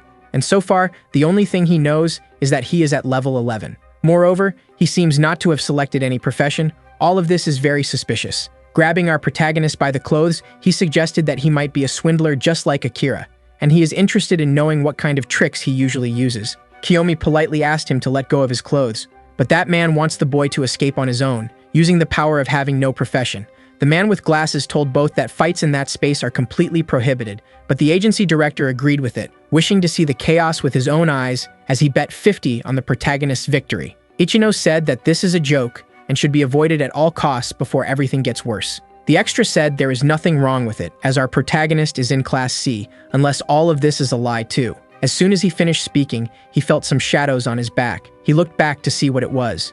Realizing he was already completely surrounded by swords, no one knows how that appeared. The poor guy understood that if he slipped up in that place, he would be the target of a very painful acupuncture session. Alice shouted at everyone, stating that it was enough, and the poor extra is hoping the protagonist heeds her words. Since he was unable to move as his fear was great, Alice recommended that Guki give up the conflict, so he opted for the rational decision, letting go of our protagonist. Now that everything was over, Alice asked if our boy was okay. Guki is one of the weakest among S-Class adventurers, so he tries to maintain his position. Kiyomi doesn't care about the extra, but thanked for the concern. Now, Alice can't hide her enthusiasm, wanting to know more about the artisan profession. Kiyomi realized that Ichinos is not good at keeping secrets. She apologized, assuring that she only told the truth to Alice. In any case, the two assured that they would not spread it and asked him not to get upset. Right after that, our protagonist noticed the agency director. He wants to know if the boy will disclose the information that he has no profession. His answer is negative, and the director asked if money would change his opinion. Kiyomi knows he could become a distraction for other adventurers, like the one who was in that room earlier. The director said that it is really unfortunate, but since there was nothing more to be done there, he ended the meeting, thanking everyone for their efforts. Alice still has some questions to ask, and would like to introduce our boy to someone, assuring that he will be very surprised by this, since she wanted to meet him again. Kiyomi, as soon as he saw that girl, remembered who she is. She is the healer he recruited at the beginning of the story. Right after that, the two went to a restaurant. A table for two was being prepared, and people were surprised by the presence of that couple. It seems the girl also built a great reputation. She asked if it was inconvenient to make that last-minute invitation, but our protagonist assured that it is no problem at all. Only Kiyomi can't hide that he is surprised by the fame she had built for herself. It's been a long time since the last time he saw Niami. Alice said that the girl became much stronger after joining the team he suggested. She is already at level 15, higher than his. Ichinos asked if our boy is aware of the healer's revolution. Niami still has troubled memories of when they met. Apparently, she somehow became the center of attention. Niami assured that all of this was only possible because she encountered Kiyomi along her path. That's why she managed to become so strong. Alice said that this woman has a request to make of him and would like to thank him. That's when she asked if they could go out for dinner together. Kiyomi was immediately surprised by that invitation, realizing it would be just the two of them. Alice suggested that he should go out and relax a bit, as that woman is very grateful for everything he did. For a brief moment, he pondered what to do, until he decided to accept her invitation. Alice said she would organize everything, and soon everything would be completely prepared. Now the two are inside the restaurant. Kiyomi said that the woman had changed a lot and is much more radiant now. Embarrassed by the compliment, she said that it was only possible thanks to him, as she was part of a team with a necromancer. If it weren't for that, she would still be stuck in her past, remembering all the humiliations she had to endure. In her current team, she learned soul healing, which ended up completely transforming the world around her. Our protagonist was already expecting something like this to happen. This ability can only be learned in the company of a necromancer, a crucial skill to support weak healers who are still at the initial levels. In the future, this will become a very common combination, and now Niami is the pioneer in the matter. She, who used to be weak, can contribute to her team and now gives hope to healers in the same situation. It made her profession gain popularity. The more healers there are, the fewer fatalities will occur. Kiyomi said she learned a very good skill, which made her very happy. It was pleasant for him to see this joy. As their order had arrived, he suggested they have dinner now. Tasting a bit of the pasta, the girl said it was very tasty. Our protagonist followed without saying a single word. Niami asked if that cuisine wasn't to his liking, but our protagonist stated that it was delicious. He just wished his sister could taste it too, as she has been hospitalized for a long time due to magical fever. Hearing that, Niami said there is still a lot of potential in healers. If she could become stronger, she could cure his sister of her illness. Taking our protagonist by the hands, she asked him to talk to her if he could help in any way. Since he was the one who changed her life, she would like to repay him somehow. Kiyomi was very grateful for her attitude, affirming that when the time comes, he will ask for her help. But that kindness was too much for her to bear. Niami was about to make a request to him, but was too embarrassed to say it. Presuming what her words would be, Kiyomi immediately agreed, and after that, they should ask for the bill. The two went to the hotel terrace, where there is a large pool. For heaven's sake, Alice didn't organize just a dinner. She arranged a complete honeymoon, and Niami is happy they can use the pool. But she wanted to say other things to our protagonist, and is trying to gather all the courage she has, until she finally asked if Kiyomi has a girlfriend. He didn't want to have that kind of figure with his sick sister, and without noticing any subtlety on her part, said he doesn't have one and doesn't plan to have one. Hearing that response, Niami was quite enthusiastic, but soon realized she had been too emphatic, becoming deeply embarrassed. Trying to change the subject immediately, she grabbed a ball that was there, throwing it in the protagonist's direction, saying they should have fun. Kiyomi tried to catch the ball but ended up losing balance on the float he was on, falling clumsily into the pool. Niami found that scene very funny and started to smile. As she was distracted, Kiyomi managed to grab her by one of her feet, pulling the girl underwater too. The two soon remembered they needed to breathe oxygen in gaseous form, returning to the surface. It was being very fun for them, and our protagonist was getting too close to the girl and asked if he should show her. With her mind so disturbed, only God knows what she imagined he wanted to show now. Kiyomi began to show his swimming style called the adventurous tuna, but from Niami's expression, it wasn't what she would have liked to see. Outside the pool, a guy said that name is terrible. But for the love-struck girl, anything our protagonist does is wonderful. That random man was sure that this couple is definitely very strange. In the middle of a forest, a figure is galloping vigorously. And the next day, Ichinos woke up, but is still very sleepy. In the Adventurers Guild lobby, she is gathered with our protagonist and the healer. Alice is happy with the formation of that new team, congratulating everyone, but they want to know why they were gathered so early. She said that the three of them, from then on, would have access to B-level dungeons. If they managed to defeat the cursed underground, she would invite everyone to join her clan. An invitation that left the two girls very impressed. Alice said they are very strict in the selection and would not go easy on them. Kiyomi assured that she would do her best to join, accompanied by the girls in response. Alicia liked the attitude of all of them. Our protagonist began to remember something that happened in the future of his past life. This clan became truly grand, but ended up disbanding for some reason. He learned about it from the news, but can't remember the true cause. Seeing that our boy was distracted, Ichino said it's a privilege for him to be invited, as he is at a lower level, since he is the only one at rank C among them. Finally, our protagonist realized the harsh reality. Alice said everyone should work together, creating great expectations for everyone to be accepted. Ichino's, even more enthusiastic, said she would do her best, but both our protagonist and I also thought she was already part of it. Alice bid them farewell, stating that the test will start the next day. They are all dismissed now. If she just wanted to give a message, it didn't need to be so early. Ichinos also bid them farewell, as she was going to revisit some strategies. But our protagonist didn't allow her to leave, saying that if she has free time, she should stay with them. The girl said our protagonist is not a beginner and can prepare on his own. But he was thinking of her, stating that the archer needed to prepare, assuring that everyone would achieve something very good. Niami, on the other hand, seems apprehensive about something.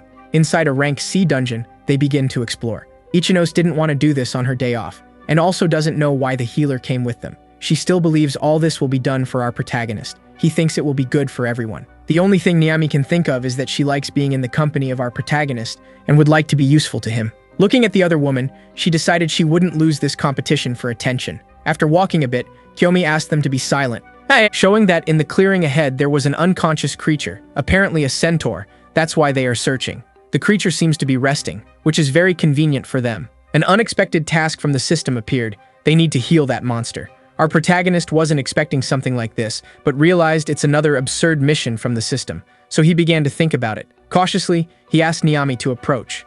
As she took her steps, she ended up startling a grasshopper. The creature flew away frightened, and that noise ended up waking the centaur. Ichinos realized what was coming towards all of them, lowering her companions before something worse could happen. That creature had thrown a spear in their direction, and was prepared to attack once more. Its bow was already prepared and aimed at those invaders. The reaction speed of that creature is truly impressive. None of them expected something like this. Niami thought centaurs didn't usually attack humans. The information is confirmed by our protagonist, who said that isn't normal.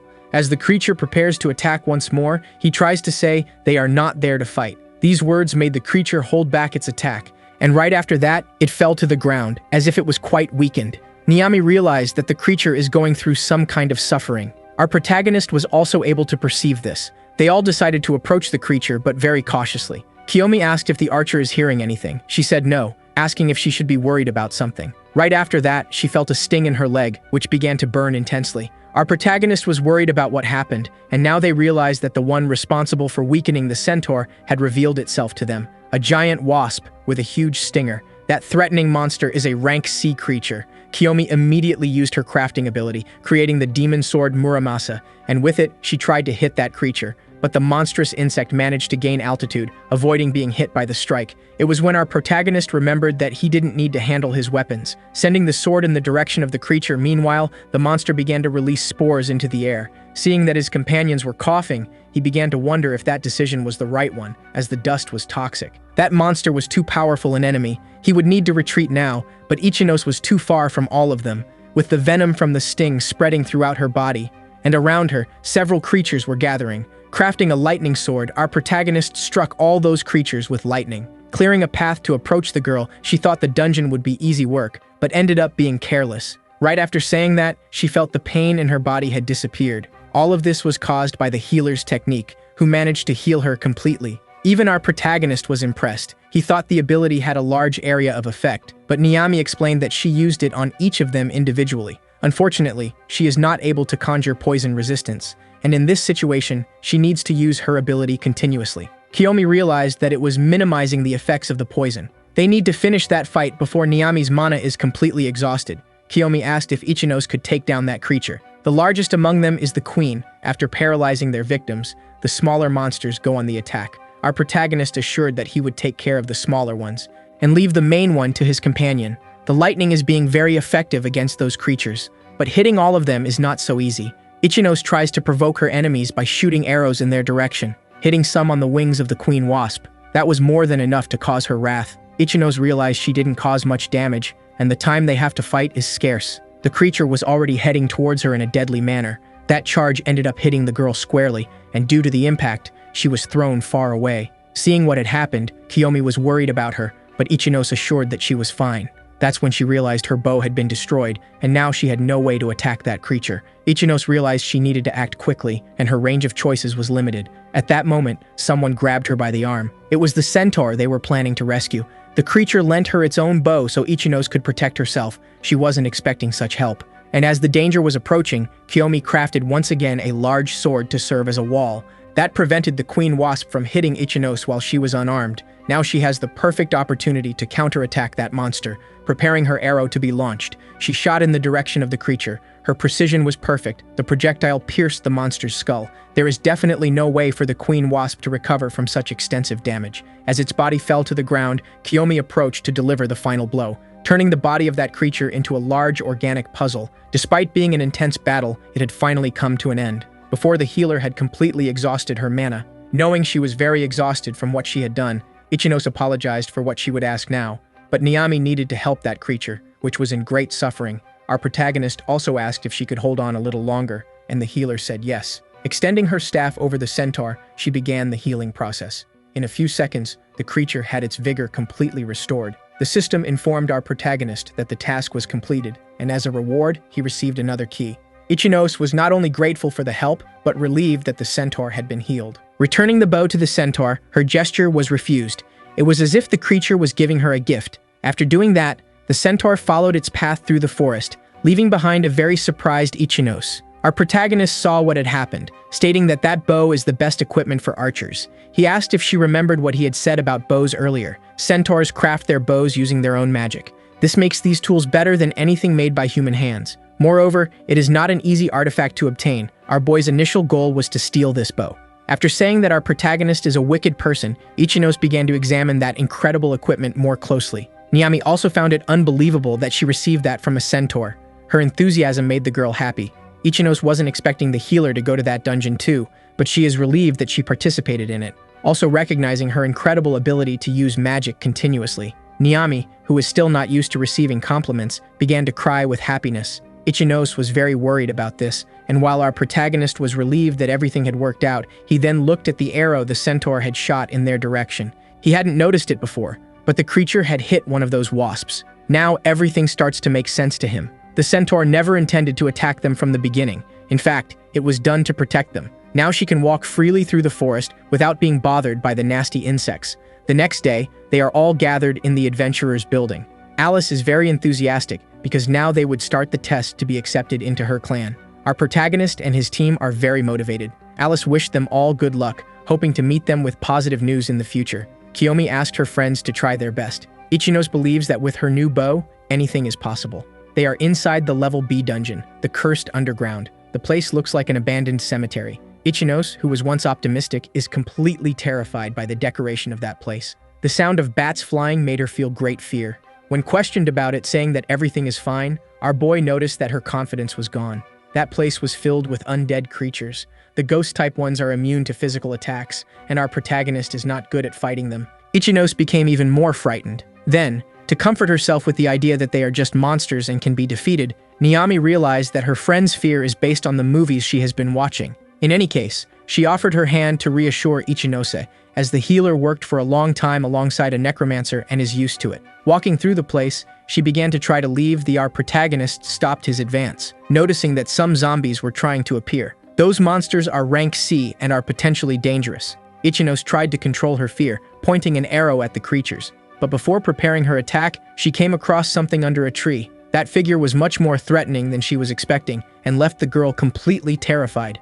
Kiyomi tried to tell her to save that kind of reaction for later, as the monsters there were all ready to attack. He crafted another sword for this, Excalibur, advancing against the creatures in a brutal and overwhelming manner. All those cut by this blade burned with holy flames. There is something that was immediately recognized by the healer, who is now even more impressed with our boy. The figure under the tree disappeared again, which only made Ichinos even more frightened. Kiyomi said that the strength of a craftsman lies in the compatibility of the weapon he wanted, and that powerful attributes consume a lot of magic, and there was still a problem to be solved. The spirit of one of those bodies was being called again, heading towards a creature that was also in that cemetery, and as it approached that other monster, it was as if that soul had been consumed.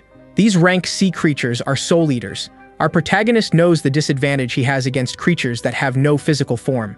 Ichinos was desperate because she doesn't know how to deal with it. While they are discussing, the healer knows exactly what to do, setting up a great spell in that place. The brightness of her technique immediately blinded all the creatures. That light was capable of annihilating the monsters as if it were erasing shadows. The power was concentrating at the tip of her staff. That technique she used is soul healing. All that was left was the shroud those monsters were wearing.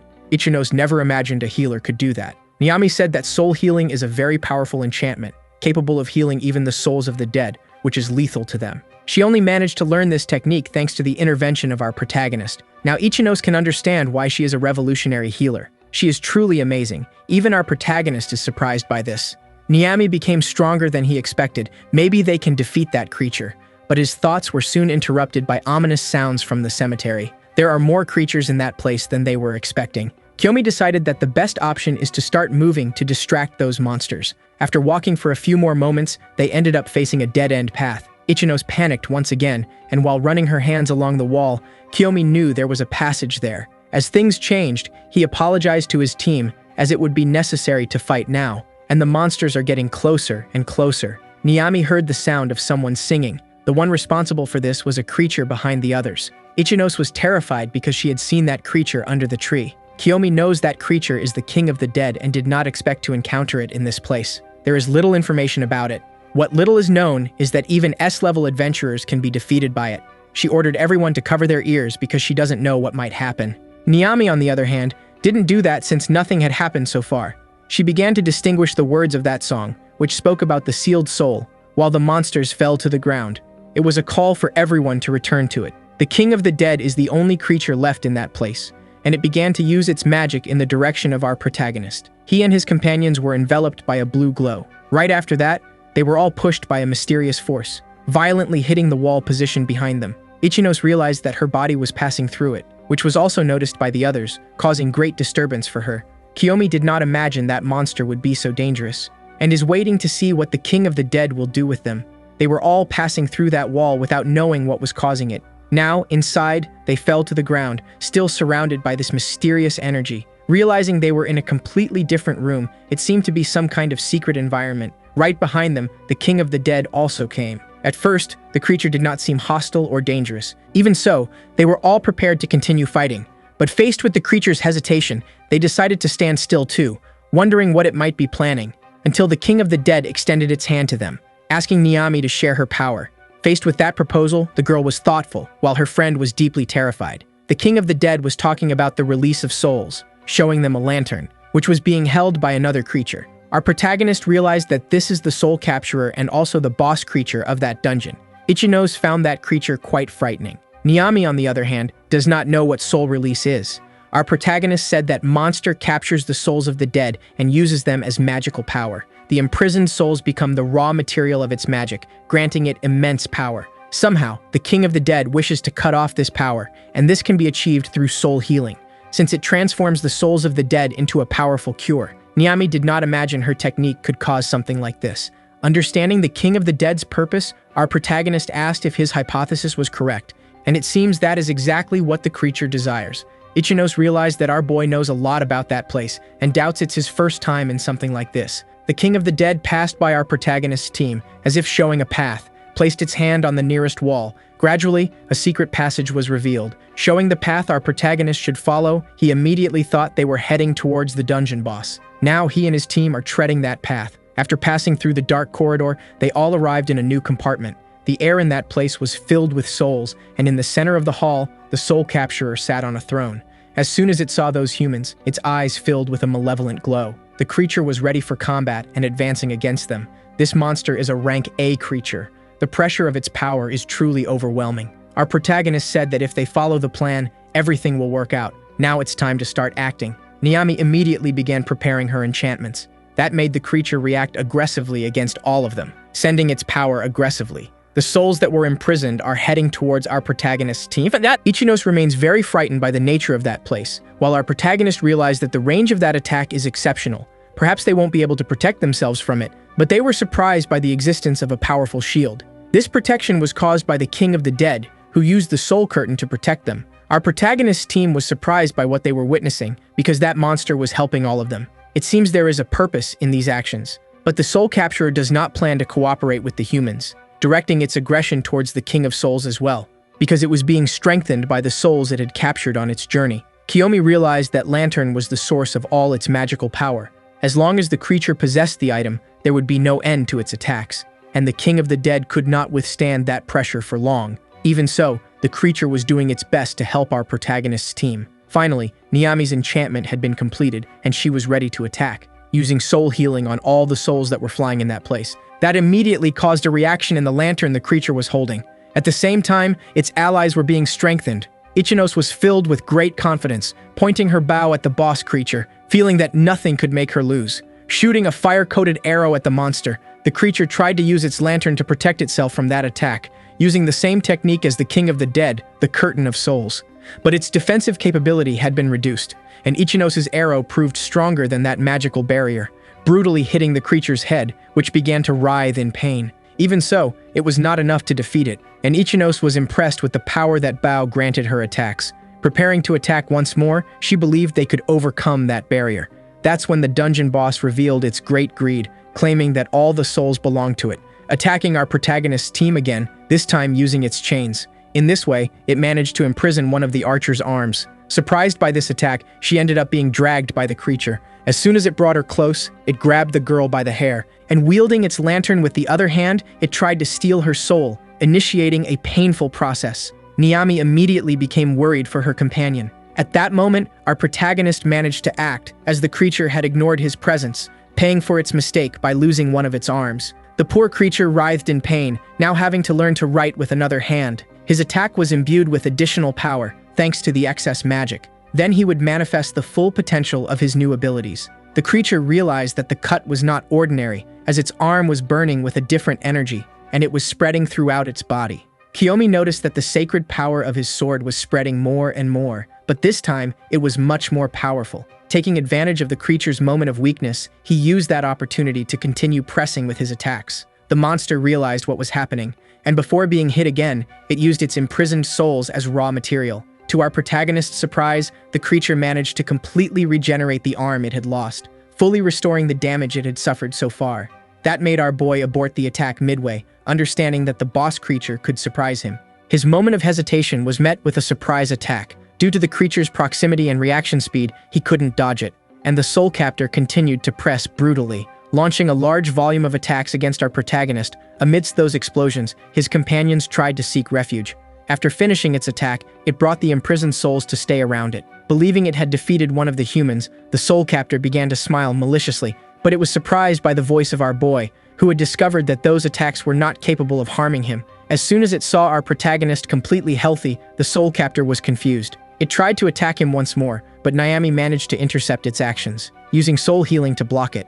The healer with this ability is the natural enemy of a monster like that, and Kiyomi was now positioned to take advantage of this beautiful opportunity, delivering a precise cut to the creature's neck, promoting the divorce between its head and body. Given the extent of those damages, the creature's body could not continue its attacks. Knowing he had achieved victory through effort, our boy sheathed his sword. His group immediately began to celebrate what had happened. The soul captor's lantern fell to the ground, and its body began to disappear slowly, until the only thing left in that place was the artifact left behind. Our protagonist approached it to destroy it with his sword. That symbolic gesture freed all the souls that had been imprisoned and enslaved. His friends watched the souls change color, while the King of Souls seemed relieved. The souls that had been imprisoned were all returning to him. It seemed that it had brought peace to this creature, not only to him, but to all those souls that were being tormented by the captor. From inside the lantern, a small silhouette began to form, as if it were a person. The King of Souls, as soon as he saw that happen, approached that existence with great joy, embracing someone he hadn't seen in a long time. After sheathing his sword, Kiyomi was impressed by what he was witnessing.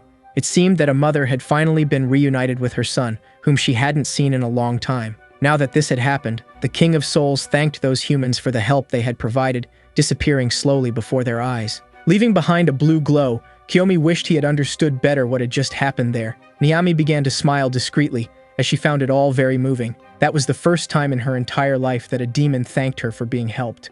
And indeed, it was the first time for all of them regarding this. Now they can finally return home. Already at the adventurer's office, they were greeted by Alice, who congratulated them all for completing that task. And now they are official members of her clan, the Carnelian Rage. As soon as they heard this, the girls began to celebrate, as it was indeed a great achievement. Since our protagonist was not with them yet, they decided to wait for him to celebrate what had happened, but there were many people nearby. They were all reporters, wanting to know the news about those adventurers who had joined this grand clan. They wanted to know details of what happened in the cursed underground, as even S-class adventurers faced difficulties there. This effect and the presence of the revolutionary healer are the topics of the moment. All of them wanted to know how this topic had been spread, and now the reporters are bombarding those girls with questions. While this was happening, our protagonist approached them. Going to Alice, he asked what all the commotion was about. She said the reporters came to gather information about his group's most recent actions. Ishinos immediately pointed to our boy, so he could serve as bait for the reporters, claiming he was responsible for defeating the dungeon. Some of those reporters knew that our protagonist had no class, and that he was also at level C. So they continued asking questions to Ishinos, completely ignoring our protagonist, believing she was very magnanimous for taking someone weaker to that dungeon, imagining she must be a great leader. It didn't take long for our protagonist's phone to start ringing. He immediately answered the call. After hearing a few words, he was quite surprised. Alice, who was beside him, noticed that reaction and asked if something bad had happened. Our boy couldn't respond. He just dropped the phone on the floor and ran towards the exit. Alice looked at the phone, thinking she might extract information from that device. Already outside, our protagonist continued running desperately. He was heading towards his sister. Something had happened to her. This made him go directly to the hospital. The girl's condition had worsened. Her blood pressure dropped significantly, and her heart was weak. The doctors were trying their best to reverse her situation. Kiyomi finally managed to reach the hospital and was heading to his sister's room. One of the doctors informed him that he needed to wait outside, but our boy insisted on entering. Even though he insisted, the door was closed before his eyes. All that remains for our boy is to wait outside, hoping everything turns out well. He was very disappointed with what happened. He didn't imagine his sister's symptoms would worsen so quickly. Remembering the words of the Elf King, he began to wonder if the alchemist hadn't arrived yet. While he was completely desolate, the man approached our boy, and after calling him by name, it seemed he had something to say. Handing a phone to our boy, Kiyomi immediately realized it was his personal device. As soon as he took the phone in his hands, he saw that a call needed to be answered. The man recommended to our protagonist that he answer it. Still very confused with everything that happened, he decided to obey. On the other end of the line, the voice revealed that they knew about his sister's condition, because in his haste to leave, Kiyomi left the phone behind. That's when he realized he was speaking with Alice. He also heard a lot of noise on the other side. Quite confused with everything that was happening, he asked what she was trying to say, and the same man who had handed him the phone pointed to a direction in the corridor where there was a window. Our boy went there. Seeing that a helicopter was approaching the hospital, Alice decided to help her friend in any way necessary, because he is also a member of her clan now. In one of Alice's hands was a golden artifact, and it seemed that the symbol made by crossed swords represented her clan. Doctors who were brought by her to that hospital entered Natsu's room. The doctors who were trying to reverse the girl's condition asked who they were, but those men said they would take over the situation from then on. This immediately caused some unease among the traditional doctors, until they realized they were in the presence of the Dream Team, the magical doctors, who gained great notoriety after mana appeared in this world, capable of curing incurable diseases. The traditional doctors realized that those men were more suited for this task, so they decided to trust what they could offer, leaving Natsu under their responsibility. They quickly realized that the mana vortex had reached stage 3, and they needed to start the drainage procedure. Outside in the corridor, the traditional doctors began to wonder why such important people had appeared. Alice is trying to console our protagonist, assuring him that those professionals are very competent. Even so, it's very difficult for our boy to shake off the feeling of helplessness. Sitting in that corridor is an extremely distressing experience for him. Finally, the magical doctors came out of the patient's room. Kiyomi asked the first of them about his sister's condition, and the doctor said they managed to stabilize the girl, and that she would get better soon. Receiving that good news was so unexpected that it left our boy speechless, yet he managed to thank the doctor, who said they were only brought to that hospital because of Alice, and if the boy wanted to thank someone, he should thank her. But she assured our protagonist that he shouldn't worry, as it's in her nature to help her companions. To our boy's surprise, it was confirmed that this is exactly what she does. She also had things to say to him, stating that she would never leave him alone.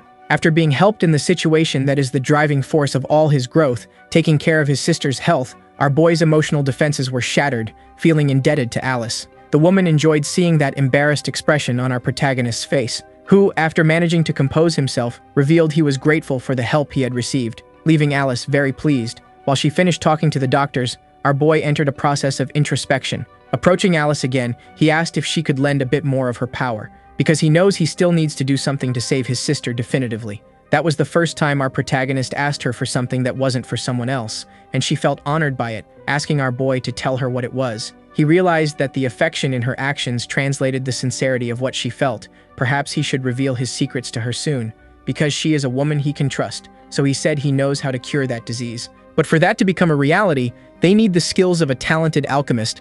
Kiyomi asked if Alice knew anyone with those characteristics. After thinking for a moment, she revealed she had never heard of that profession until now. Kiyomi was already expecting something like this, as that profession hasn't been discovered yet. Remembering the keys he received from the system, he realized he needs to return to the world of the elves. That profession is the key to the cure, which is achieved through lunar magic stones. Alice had heard of this ministry before, she just didn't imagine it would have this kind of function too. Kiyomi asked if she didn't doubt his words, and she said she understood he was a man full of secrets, and it's not necessary for him to reveal the whole truth to her, because something Alice wouldn't do is abandon her friends.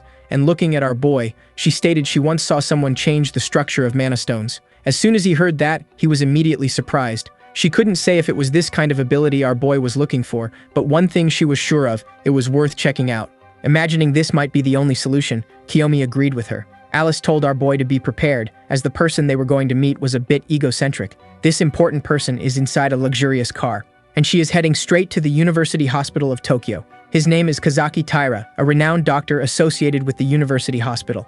As soon as he arrived at that place, several reporters began to approach him. Because they were interested in knowing about his latest discovery, a new drug developed by him, everyone wanted to know more about that talented young man. Being in front of those spotlights is something too pleasant for his ego. His answer to all the questions is the same. All of this is caused by his excessive talent. Dismissing the reporters, he announced he had an unmissable appointment and they had to be moved away by the local security. That man is full of great confidence, believing that his talent is a gift from God himself. After entering his office, the secretary informed him that the reward for the new medication was on his desk. As a result of his achievements, he frequently receives a large sum of money. There was a large envelope on his desk, and he picked it up with his hands, just to make sure it was more money. While smelling those freshly printed notes, he felt the most sublime pleasure. For him, that is true happiness. To him, that was his true talent, just like his skill in alchemy. While he was having a moment of contemplation with the money he had received, his phone started ringing. He immediately answered the call, as it was his father, who wanted to know if he had time available that day because someone wanted to meet him. Kazaki found it very unexpected and asked about the identity of this person. Not even his father knew who it was. All he could affirm was that it was someone with great authority. The doctor felt very annoyed with this information, yet his father said it was urgent and that he only needed to meet one person. Decided to cooperate with his father, the old man said he would send more information to him, ending the call. Kazaki was increasingly interested in the identity of this person and could get favors from his father, who was a great politician. It didn't take long for him to receive the information, discovering that it was a level C adventurer. The egocentric doctor expected someone more important. Later that same day, he was informed by his secretary that the guest had arrived. Kazaki asked him to come in right away. Our protagonist introduces himself to him, humbly thanking him for the time allocated for that meeting. Kazaki also introduces himself and asks what urgent matter that person would like to discuss. And as he is a very busy person, he wanted our protagonist to get straight to the point. Kiyomi said he needed an alchemist, which made the doctor thoughtful. Our protagonist said someone mentioned he might have this kind of skill, but it's okay if he doesn't know what it's about. If that's the case, their conversation can already be concluded. Kazaki seems interested in this subject. Standing up from his chair, he said he didn't know what connections our protagonist has, but definitely, this person knows too much. And his intuition was right. Our protagonist was surprised that he might really be an alchemist. Kazaki said that this is the first profession in the world. He is also an adventurer, and his class is that of an alchemist. Kiyomi is now more enthusiastic, as he is getting closer to achieving his goals. The doctor asked what our boy wants. Kiyomi said he intends to create a certain medication. As that man is driven by greed, he asked how much they were talking about. His reaction was completely unexpected for our boy. The doctor said his talent is not cheap, and he has a lot of influence in the pharmacological field, and wanted to know if that boy understands what is being said. Disregarding that person's greed, Kiyomi said he didn't understand, which ended up making Kazaki a little irritated. Our protagonist thought he was a doctor, and if money is something pertinent to that conversation, our protagonist can't pay much, but he can give him very useful information, which would be valuable to him. Kazaki began to belittle what our protagonist could offer him, and said that if he can't use money, that conversation can't proceed. He did that to put a little pressure on the negotiation, then telling our protagonist to leave his office. It seems he also used a skill to open the door. That made our boy look back. In that window of opportunity, the doctor quickly approached him. Trying to strike him with a kick, he ended up having his attack blocked. Kazaki wasn't expecting a reaction like that. Besides having his attack contained, he was pushed back, falling onto his desk completely awkwardly. He wasn't expecting all that strength from someone who was only in Class C. Our protagonist definitely has a lot to teach this poor soul. Kazaki had completely ruined the negotiation, and even after what he had done, Kiyomi asked him a favor, to lend him the skills he has. But that miser refuses to help someone poor who can't pay him and has nothing to resolve with our protagonist. After hearing those words, he realized he is just a greedy man attached to money. Kazaki said that money is the most important thing in the world, and that it is more valuable than life. Our protagonist is already at the limit of his patience, but decided to have a little fun. Then he pointed his finger at the face of the greedy man, stating that if he does as he is taught, he could make an astronomical amount of money. After hearing that phrase, the weakest point of that miserly man was violently pressed. Our protagonist claimed to have the power to predict the future, and the truth is, he wasn't completely lying about it, as he knows some things that really happened. He said that if Kazaki cooperates with him, he could help him make a large sum of money.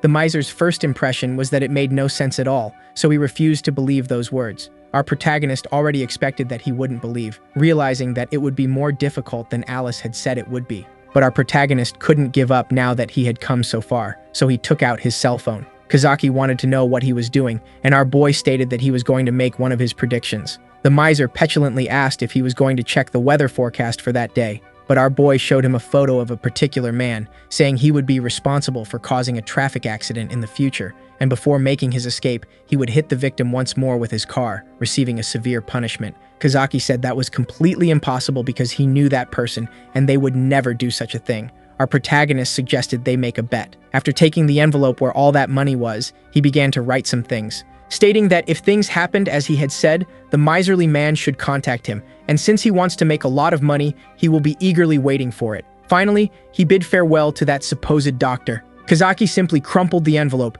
believing our boy was nothing more than a completely crazy person, throwing the paper in the trash with all the disdain he could muster. The next day, the most abundant news on all the channels was about the tragedy predicted by our boy, and that man was the main suspect. Kazaki was still brushing his teeth when he heard about it. It didn't take long for our boy's phone to start ringing, and he was already waiting for the call. The miser realized that it had really come true and asked what our boy had done. Kiyomi said he did nothing. All he did was contemplate the future. Now, Kazaki should go to the place our protagonist instructed, as he would be waiting for him to make a lot of money. The miser's car went to the location he received on his phone, but it wasn't what he was expecting to find, because at that location was the Dungeon Waste Depot. Our protagonist was already waiting for his arrival. Kazaki said no money is made in that place. They are surrounded by trash. Kiyomi immediately corrected this information, saying that dungeon waste is deposited there. All of it came from other dimensions, and current technology is not capable of processing all this matter, which is why much is still discarded. But our protagonist assured that 3 years in the future,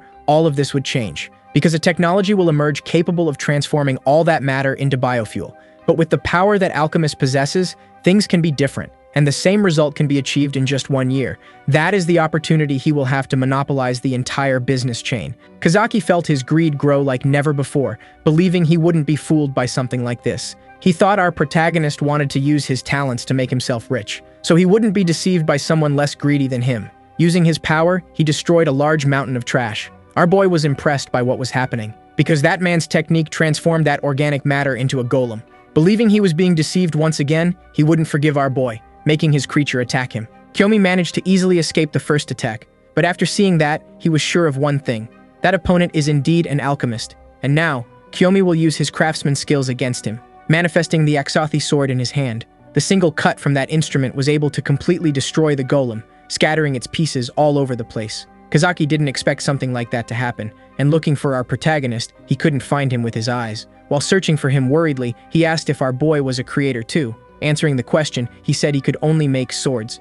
Kazaki realized the voice was getting closer, and looking in the direction of the sound, he saw several swords. Placing both hands on the ground, the miser was using his recombination ability to defend himself, trying to create a barrier of earth from the ground. In no time, a small wall had been erected, and it was able to completely stop those swords, but only for a brief moment, its structure began to crack, until it was completely destroyed by the swords. Kazaki felt he couldn't overpower that force. For a brief moment, he thought the sword would pierce his head, but all of that was just a bluff from our protagonist. After approaching him and holding his sword with his hands, Kiyomi said it wasn't his intention to deceive him, making it clear that he wanted to cooperate with that greedy person. He wasn't asking him to work for free, just offered him something equivalent to money.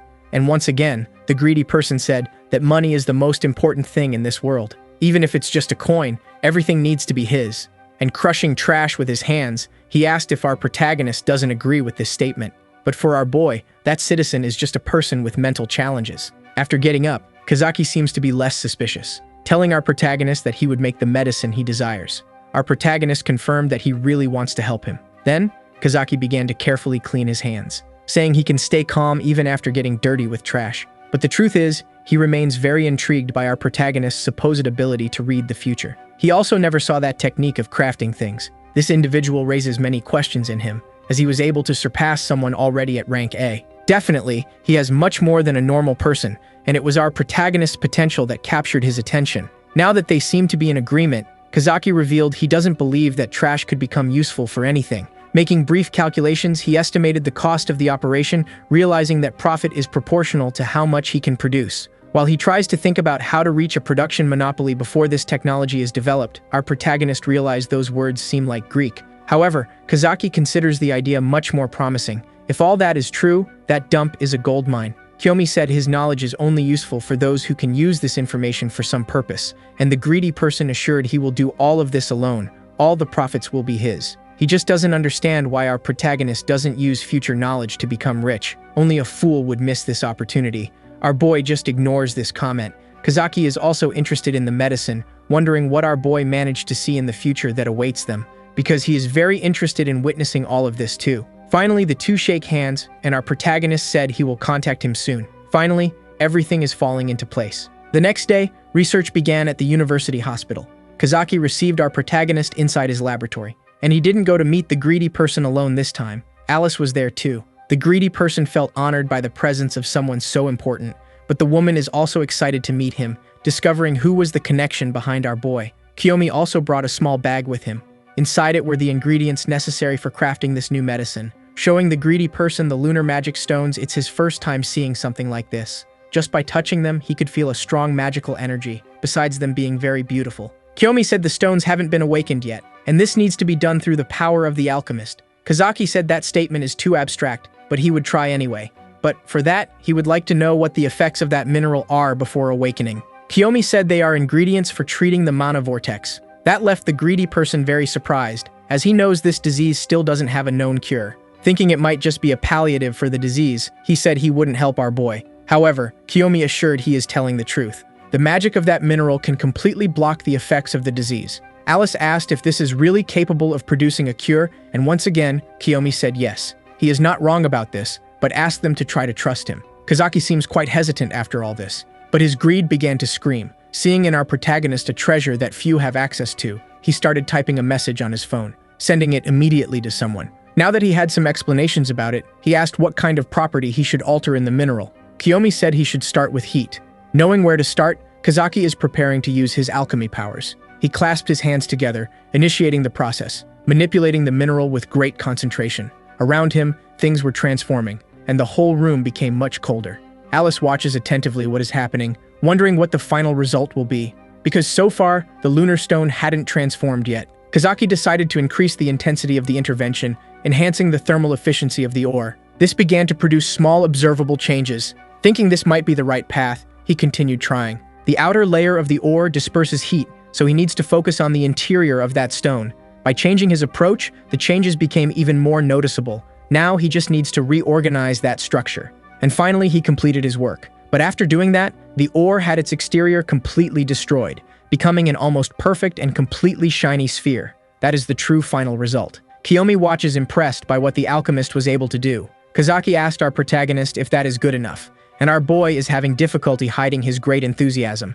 Originally, it would take years to craft such a remedy. In the past, he couldn't fight against time, and his sister ended up dying tragically and prematurely. Quite enthusiastic, Kiyomi said that thanks to the miser, he will be able to save his sister's life, showing great gratitude to him. Alice watched that impressed. It's the first time she sees such a sincere expression on our boy's face, realizing that he cares a lot about his own sister. She believes that what she witnessed now is a historic event, as our protagonist will hardly make that expression again. Only then did she say that this achievement should be handled carefully, as it will cause a great stir worldwide. Kiyomi agrees with this and would like to avoid a public announcement now. Kazaki strongly disagrees with them, stating that they should publish this immediately, as it is an effective remedy against a disease that frightens the world. Our protagonist's sister is not the only victim. People around the world need this cure. Alice said that our protagonist can see the future, and he does not want the world to know about his power yet. Kiyomi is indeed worried, but the miser wants to insist. Their meeting was interrupted. A man outside brought news about what is happening at the hospital.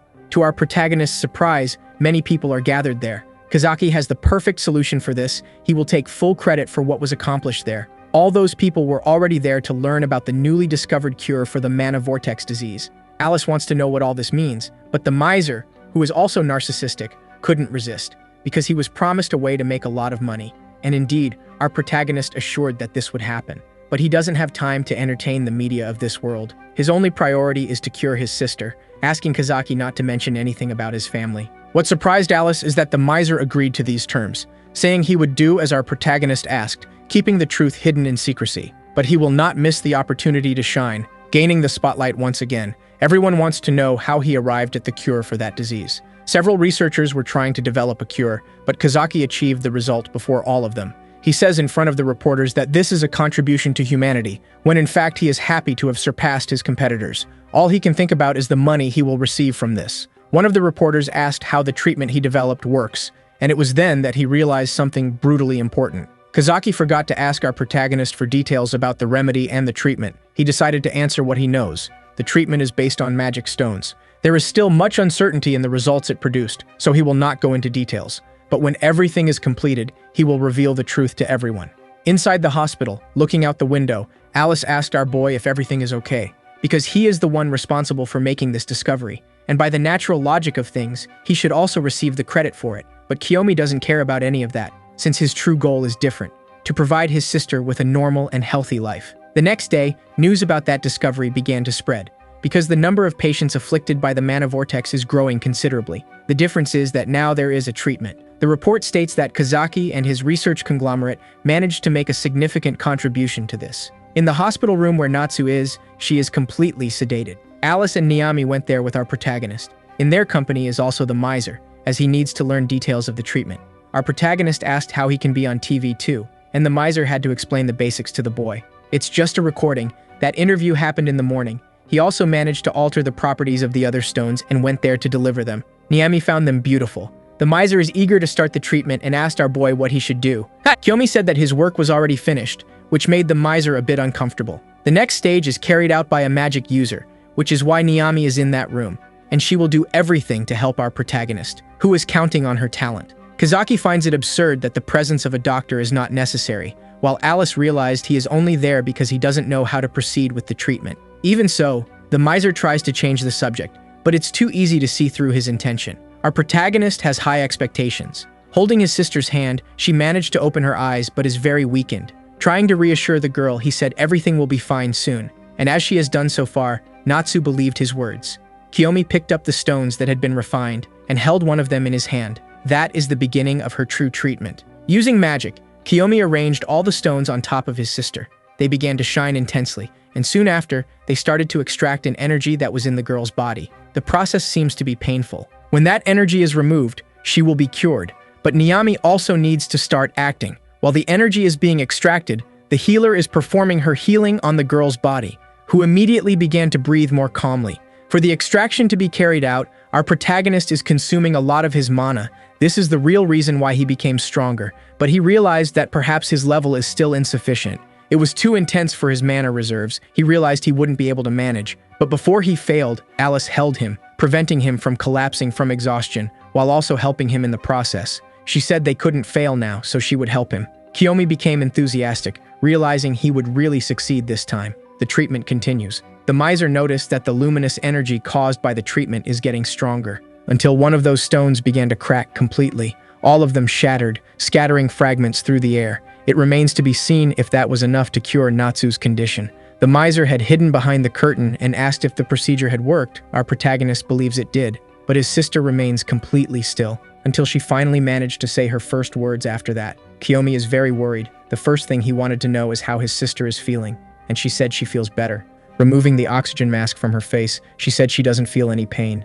As soon as she finished speaking, she was immediately pulled by her brother, who was very grateful and emotional about what he had done, because now he managed to prevent his sister from losing her life to that disease. Niami is also very emotional about the scene, while the miser is trying to understand how the process happened. Alice dragged him outside, saying they should discuss details in a more appropriate place, because what was happening inside that room is an intimate moment for both. Thanks to that discovery, the disease that was once incurable now doesn't claim victims in the world. Even so, the situation is still delicate, and people need to remain cautious about it. The Kazaki group seeks collaboration with adventurers to produce the remedy more efficiently, as the primary ingredient is the lunar magic stone. A girl was listening to this through her cell phone. It's Natsu, who had gone out for a run after so much time in the hospital, and she stopped to take a call from her brother. Kiyomi wants to know how she is feeling. The girl states she still doesn't feel any pain and went out for a brief run, also asking where her brother is. Kiyomi is now on the highest mountain on the planet, which left his sister quite impressed. Our boy is about to start the descent route,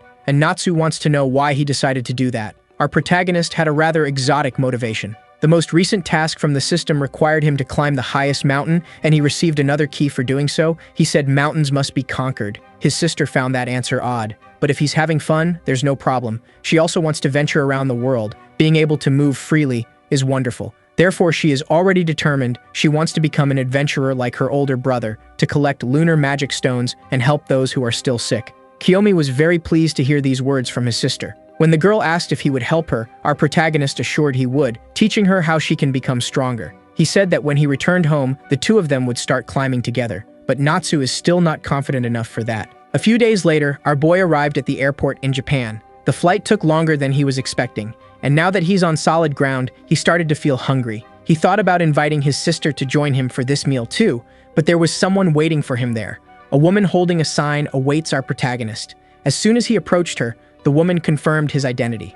Our boy wants to know who she is and how she knew he would be at the airport that day. Without answering our protagonist's questions, she said that her master is already waiting for him.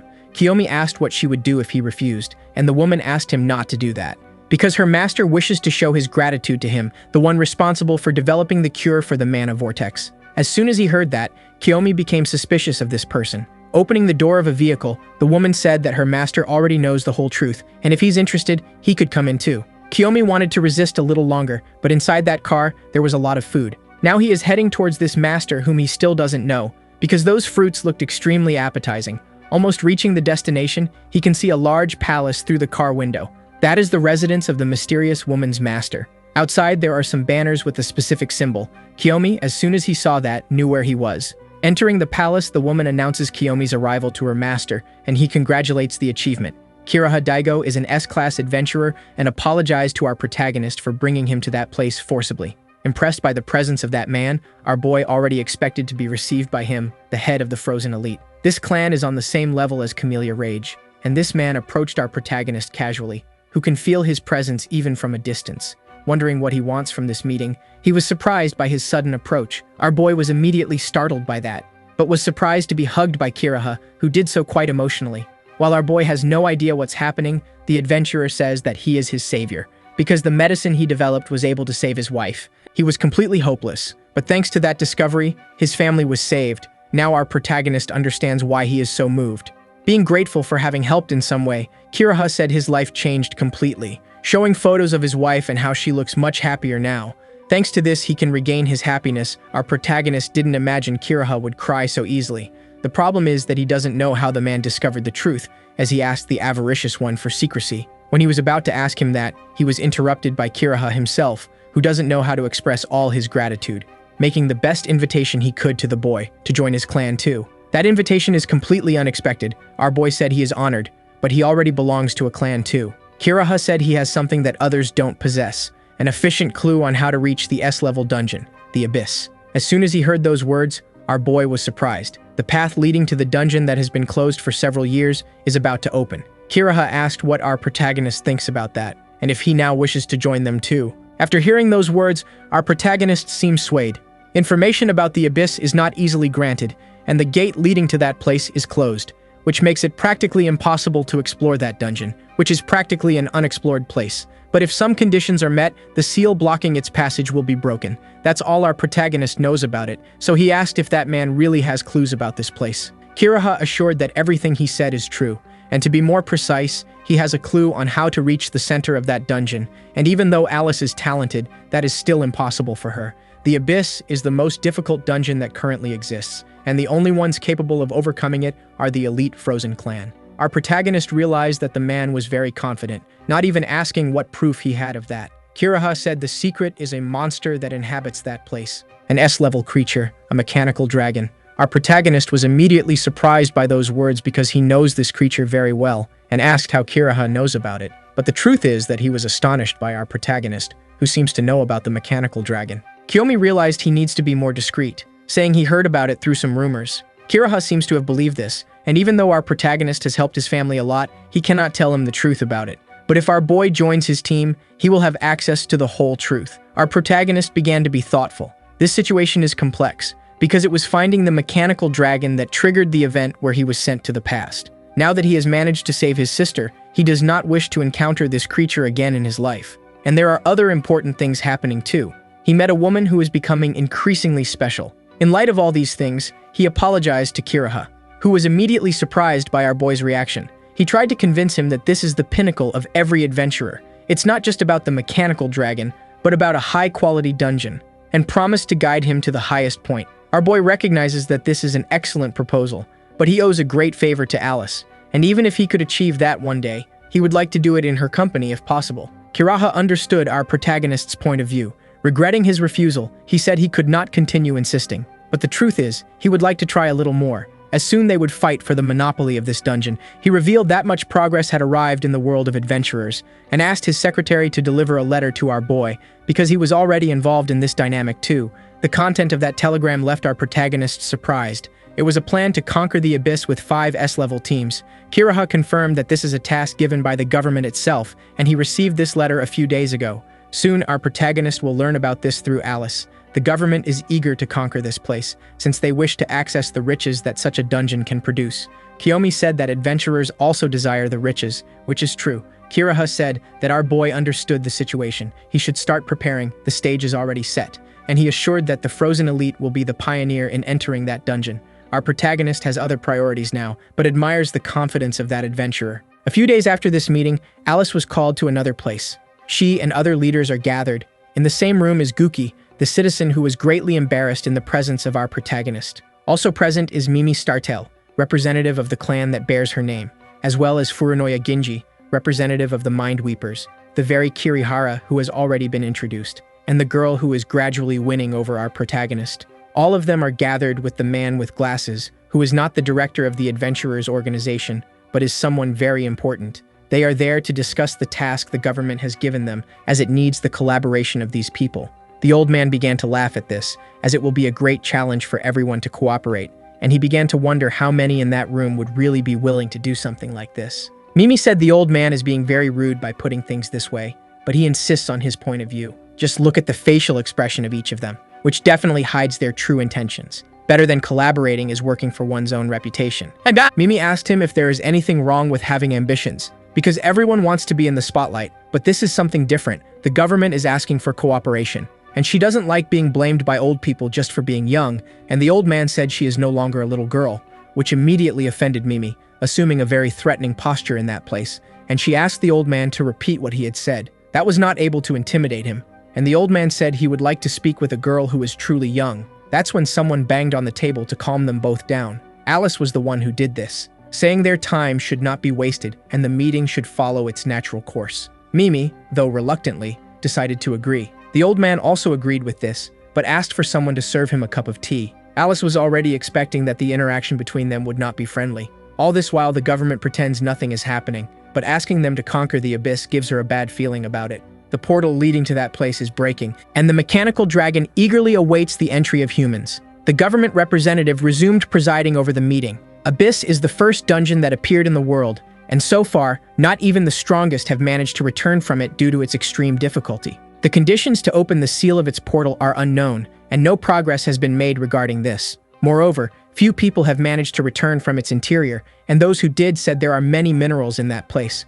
As lunar stones are needed to cure an incurable disease, their demand has grown significantly. Having access to the abyss can generate a great source of wealth. And the government representative knows that it's not just that, for they might discover minerals capable of completely changing reality. Mimi began to yawn during that meeting, saying that it's already boring to listen to those desires. The old man told her to stop pretending to be innocent, as she seems more interested than anyone else there. Once again, she resumed a threatening posture, and the old man said she should be more honest. And once again, Alice needed to intervene in the situation, saying that if they wanted to fight so much in that place, she could contribute to that gladly. For her, it doesn't matter who her opponent is. Mimi thought for a few moments, and decided to calm down immediately, as did the old man. And the government representative resumed conducting the meeting, saying that the portal to the abyss had been opened, and now they have the opportunity of a lifetime. The goal of those gathered there is to conquer this place, which left the adventurer with a cap worried. Most dungeons have a boss creature responsible for guarding the place. It could be that a truly powerful creature is inhabiting the interior of the abyss. The government representative believes that those adventurers will be able to defeat it, but that man remains very worried. The man with glasses said that failure is not an option, which is why they are investing in them, and those who do not wish to participate could stay out of it. Now, this adventurer is very hesitant. Kirihara said they don't need to exaggerate, as all adventurers desire the treasures of that place. Then the assistants of that meeting began to distribute documents. Confidential information was being shared with them now. The man with the cap was startled when he read about the mechanical dragon. Mimi said that if he is so scared, he should abandon that project, but he didn't like being underestimated by that woman. In contrast, she said he underestimates the ability of someone in Class S and should abandon his position. He ended up hitting the table so hard in frustration that it broke, because he didn't like being called weak. Mimi really liked his reaction, understanding that he was weak, even though she hadn't been explicit about it. Kirihara, seeing the two exchanging insults, began to find it quite embarrassing. That's when he decided to turn his attention to Alice. She had the feeling that something was approaching, and through the window, a creature ended up hitting that place, breaking the glass of that room. Its sudden entry ended up hitting the adventurer with the cap, who was thrown violently against the wall. That seemingly simple impact was enough to hurt him. This monster is a rank A creature, a fragment of Kulikan. The government representative doesn't know why a monster is outside the dungeon. Kirihara thought it might be the curse of the abyss. It falls upon all those who try to uncover the secrets of the dungeon, which seems to have a will of its own, seeking to crush its invaders. The government representative believes this is mere superstition. And now the creature turned its attention to him, trying to attack him with its claws. But he was saved at the last moment by Kirihara, who managed to move away while carrying that man. Alice also positioned herself to protect them, as that creature is dangerous. Roaring furiously, it revealed its jaws to those people, preparing to attack Alice this time. But she is confident in her abilities. Prepared to defend herself, she noticed that the creature was paralyzed. The monster hadn't yet understood what was happening, but someone was responsible for doing that, saying that the greedy received the punishment they deserve. The old man was responsible for this, saying that the punishment will be natural for the creature. That envoy from the abyss is weak and will receive its punishment. Several threads passed through the creature's body and began to squeeze it brutally until its body was completely sliced and its pieces scattered throughout the room. The government representative was disgusted by that scene, but was impressed by the old man's actions. To everyone's surprise, the creature began to speak, saying that it was nothing more than a small scratch. Alice was shocked by these words, while the old man tried to understand what the creature wanted. Part of its body had transformed into a small sphere, which he tried to pick up with his hands, saying he would keep that artifact, something the government representative tried to prevent. Kirihara uttered some empty words, interest and curiosity. Alice asked what he meant by that. He told her to remember some things, as he had already had his share of encounters with it. Claiming he knows her child, he is unsure if he should inform her about everything, but she thought this is a good opportunity to get to know him better. The old man asked for everyone's attention, saying they had reached an agreement, and now he would make his exit, hoping that everyone can do their best to reach the abyss. Our protagonist was called to visit the clan's headquarters, and this is the first time he is going to that place, encountering a large palace. Already inside the building, he noticed it is very well structured. The man is at the counter trying to get an appointment with the receptionist, and he was duly interrupted by our protagonist, who said he was there to meet Alice. As he referred to her very casually, it left those people astonished. The man next to him asked what matter our protagonist came to resolve in that place, and he said he was called by Alice herself. In light of our protagonist's demeanor, the man said he should call her Takagi. Our boy said he is not a guest in that place, but a member of the clan. Knowing our boy was a newcomer, the man became even more irritated, as he should be more formal when referring to the leader, because this is a way to show respect, and he should not make enemies on his first day. Our boy said he has his own way of showing respect for others, and that man was getting increasingly irritated, while our protagonist was no longer interested in him. During their argument, a girl ended up identifying Kiyomi. She approached him with great enthusiasm. The receptionist asked if Ichinos knew our protagonist and asked for help in that situation. After approaching, she asked why the two were arguing. She just ordered them both to stop it, and the man asked if Ichinos was referring to him, saying he should be more humble, as he became a member recently. Ichinos told our boy that the man is a bit bitter because she has some privileges, and he didn't like the arrogant attitude of the two who were disrespecting Takagi, so he decided to resort to ignorance, saying he would put our protagonist in his place. But before he could understand what happened, his body was thrown to the ground. That had been caused by our protagonist, who asked if the man was satisfied now, affirming once again that he didn't come there to play, but was invited by Alice herself. That man is in Class A, and can't believe he was nullified so easily. So he began to wonder what level our protagonist was. While they were talking in that hall, someone said Takagi was approaching. She is immediately received like a superstar by everyone. The man who had just supported our protagonist bowed before her, and Alice casually approached our boy, asking him if anything had happened. Ichino said he was bothering the interns. Alice expected something like this to happen, as some people in that place put her on a pedestal. but since they were having a meeting, she asked our boy to accompany her. Ichinos bid them farewell, while Alice asked our boy to behave. Both the receptionist and the rude man are surprised by that newcomer. Upstairs, our boy is about to enter the meeting room. As he was about to open the door, Alice apologized for making them wait. The man inside said it was nothing, as she had arrived on time. He finally met Kiyomi, saying Takagi doesn't stop talking about him. Introducing himself, he said his name is Kugami, saying it's a pleasure to meet our boy, he is a water mage in Class S. Alice said he is the brain of the team. Our protagonist finally shook hands with that man, and just from that contact, Kugami realized he is exactly as Takagi had described, someone really strong. Now they can start that meeting. Kiyomi asked if it would be just them, and the guy said yes. The other members started to act, and he said our protagonist would also collaborate in that, but before explaining everything, he would pass a small report to him. The Mindweaver clan is trying to monopolize the abyss at this very moment. Alice was already expecting the old man to do something like that, because he had collected a magic stone left behind by the mechanical dragon monster that was defeated. It seems they managed to develop a new type of armament that strengthened their entire clan. As soon as he heard about the mechanical dragon, our boy was frightened. Alice realized that her competitors are generating value with this new weaponry, and our boy wants to know what happened in that meeting, but he decided it would be better to stay quiet about it. While he tries to distract himself, Alice noticed what was happening. Our boy asked if they are also going to try to enter the abyss, and the young man said yes. However, our protagonist will not join the main team, which had already been formed. Kiyomi noticed that they have many S-class adventurers, enough to send several casually. The mage said that our protagonist will operate with a separate unit, providing him with information about it.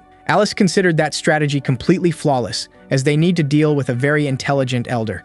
Our boy liked what he had seen, saying he would take on that role. Due to what is about to happen, several adventurers are gathering. That portal had been closed for a long time. A team cleared the way among the curious, carrying construction material. A young man almost fell on our protagonist, who politely asked if he was okay. Our boy was heading towards the portal, and by the bracelet he wore on his arm, people know he is only in Class C. The abyss is practically a death wish. In our boy's past life, he passed through there frequently, but he was not able to get past the shallowest levels. It may be that in this current life, things happen differently. Once inside that dungeon, he arrived at a place that seemed like an infinite hall. He could feel a familiar presence and began to think that Kululukan might be there, but there is no time to think about that now. The condition to reach the next floor is to finish that one within the time limit. He can't say how much time it actually is, but he estimates it to be only 10 minutes. Ahead of him, several adventurers are fighting against the monsters. He can recognize the Mindweaver clan emblem on the uniforms of some of them. As he is infiltrating stealthily, it will be better if he is not seen by these people. But as he passed by, he thought that all those people were looking for magic stones. It's the first time he sees the abyss so crowded. In our boy's path, a pillar was knocked down by the action of a creature, and now that monster also blocks his way. That is terrible for our boy's plans, because he doesn't have time to fight against it. The creature is about to focus its attention on him, but its face ended up being blown up by another person's attack. This was done by a mage who was in the company of Niami. Our boy said that Niami saved his life, even though it was the other girl who did it. As she already knows the situation, through Alice, she did what she could to help our protagonist, who thanked her. Now that his path was clear, he was heading towards the second floor, but he returned to Niami to say something to her. The girl should be very cautious with the shadows. As she is also inside that place, she must be cautious, even if she is talented. Our boy realized he was being followed by something, and his path was being blocked once again. He can't keep wasting his time. Passing through the obstacle, there was a hidden adventurer, and those creatures that were chasing our boy passed by him too. But one of them had stayed beside that adventurer, revealing itself to be a level B creature, capable of assuming the appearance of its target. It mimics the appearance, but after possessing someone, it will pursue them until defeated, which makes this opponent quite troublesome. Our protagonist still feels he is being followed, but he can already see the path that leads to the next floor. He needs to keep moving towards his goal. The time needed for this is almost running out, and the creature continues to chase our boy. The door that gives access to the next floor is almost closing. As there was little time left, Kiyomi decided to jump from the stairs, managing to slide through the small opening. Right after that, the door closed, but our boy managed to pass to the next level. So far, he is following his team's plan, and for that, he cannot be noticed by his competitors. The clan's strategist said he needed to recover the hidden treasure in that room. For this, he needs to reach it within the time limit, and given the limited knowledge of the place, our boy executed the plan perfectly. The real challenge will begin now, because that place is full of monsters, and the Guardian of the Abyss appeared, a Class A creature. In that creature lies the true objective of the strategist, because our boy needs to obtain its core. Preparing for battle, Kiyomi immediately crafts a sword. In a few strikes, he manages to access the creature's core, but he still needs to defeat his enemy. After leaping into the air, he managed to drive his sword into its armor, finally ending that battle, letting the creature's core fall to the ground. After collecting that artifact, the first part of the plan was completed, but things were not going as planned. He wasn't sure if it could be a trap. After inserting the artifact in the designated place, a secret door opened before his eyes, and on the other side, there were several other guardians waiting for our boy, who saw it positively, as all that experience would be collected by him. Before the combat began, a voice behind him said that all of this is surprising.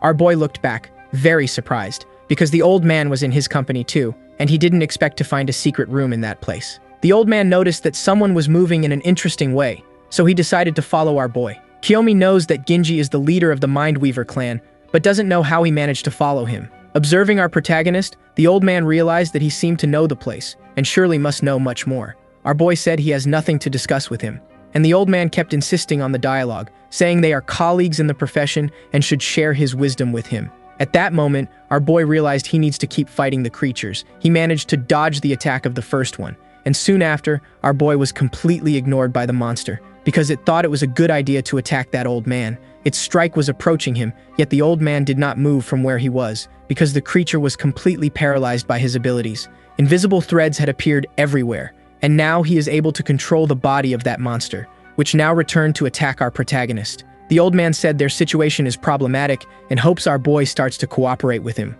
Kiyomi realized the old man was trying to threaten him, saying this is not the behavior he should have with someone whose cooperation is necessary. The old man said the young man was being too harsh with his words, saying that an accident could happen in that place, and that kind of thing is very common. Now he is using his ability to control all the monsters, but our boy did not feel intimidated by that. While dodging the attacks, he prepares his sword to attack as well, managing to cut the monsters with great ease, but their numerical advantage makes the whole process quite difficult. The old man noticed the young man has talent for dodging. Even so, he continues to press our protagonist hard, sending the monsters against him tirelessly. Kiyomi is ready to put an end to another one of them, completely destroying the core of that creature, leaving only its pieces falling to the ground. To our boy's surprise, the old man's threads managed to gather the pieces of the monster, and the old man said he was getting tired, proposed that our boy give the information he desires, and maybe he could help him. Kiyomi already realized the monsters are being controlled by the old man's ability, so what he needs is to take down the main body. As he advanced towards the old man, the threads of that man clung to the tip of his sword. Thus, he managed to change the trajectory of our protagonist, who was being pulled back by his own sword. Resisting that control, he tried to attack the old man once more, but the old man possesses a disposition that even the young do not have. After he dodged that afternoon, Kiyomi is determined to keep pressing his enemy, sending against him cuts from his sword dance technique, managing to cut the old man for the first time. Upon being hit by this blow, the old man needed to gain distance, because our protagonist had not decided to stop attacking. It was then he realized he could no longer control his own body. He was completely paralyzed before the old man, who, slowly recomposing himself, said that mediocre swordsmen are no match for him. That technique is the infinite thread. The more the boy moves, the more trapped he will become. The outcome of that battle was decided from the start. Our boy saw none of that happening. The old man said that for being hit in that combat, he would spare the boy's life if he gave the information he possesses. If he preferred, he could talk about the sword that appeared in the air in his hands. The old man wants to know how that happened. Our protagonist said he will not tell him the truth, and the old man continued to pressure the boy, saying his life could be ended because of this stubbornness, saying he would start with the tips of his fingers. At that exact moment, a system task appeared for our boy, stating that he should defeat that insolent old man. Our boy started laughing at that, which piqued the old man's curiosity.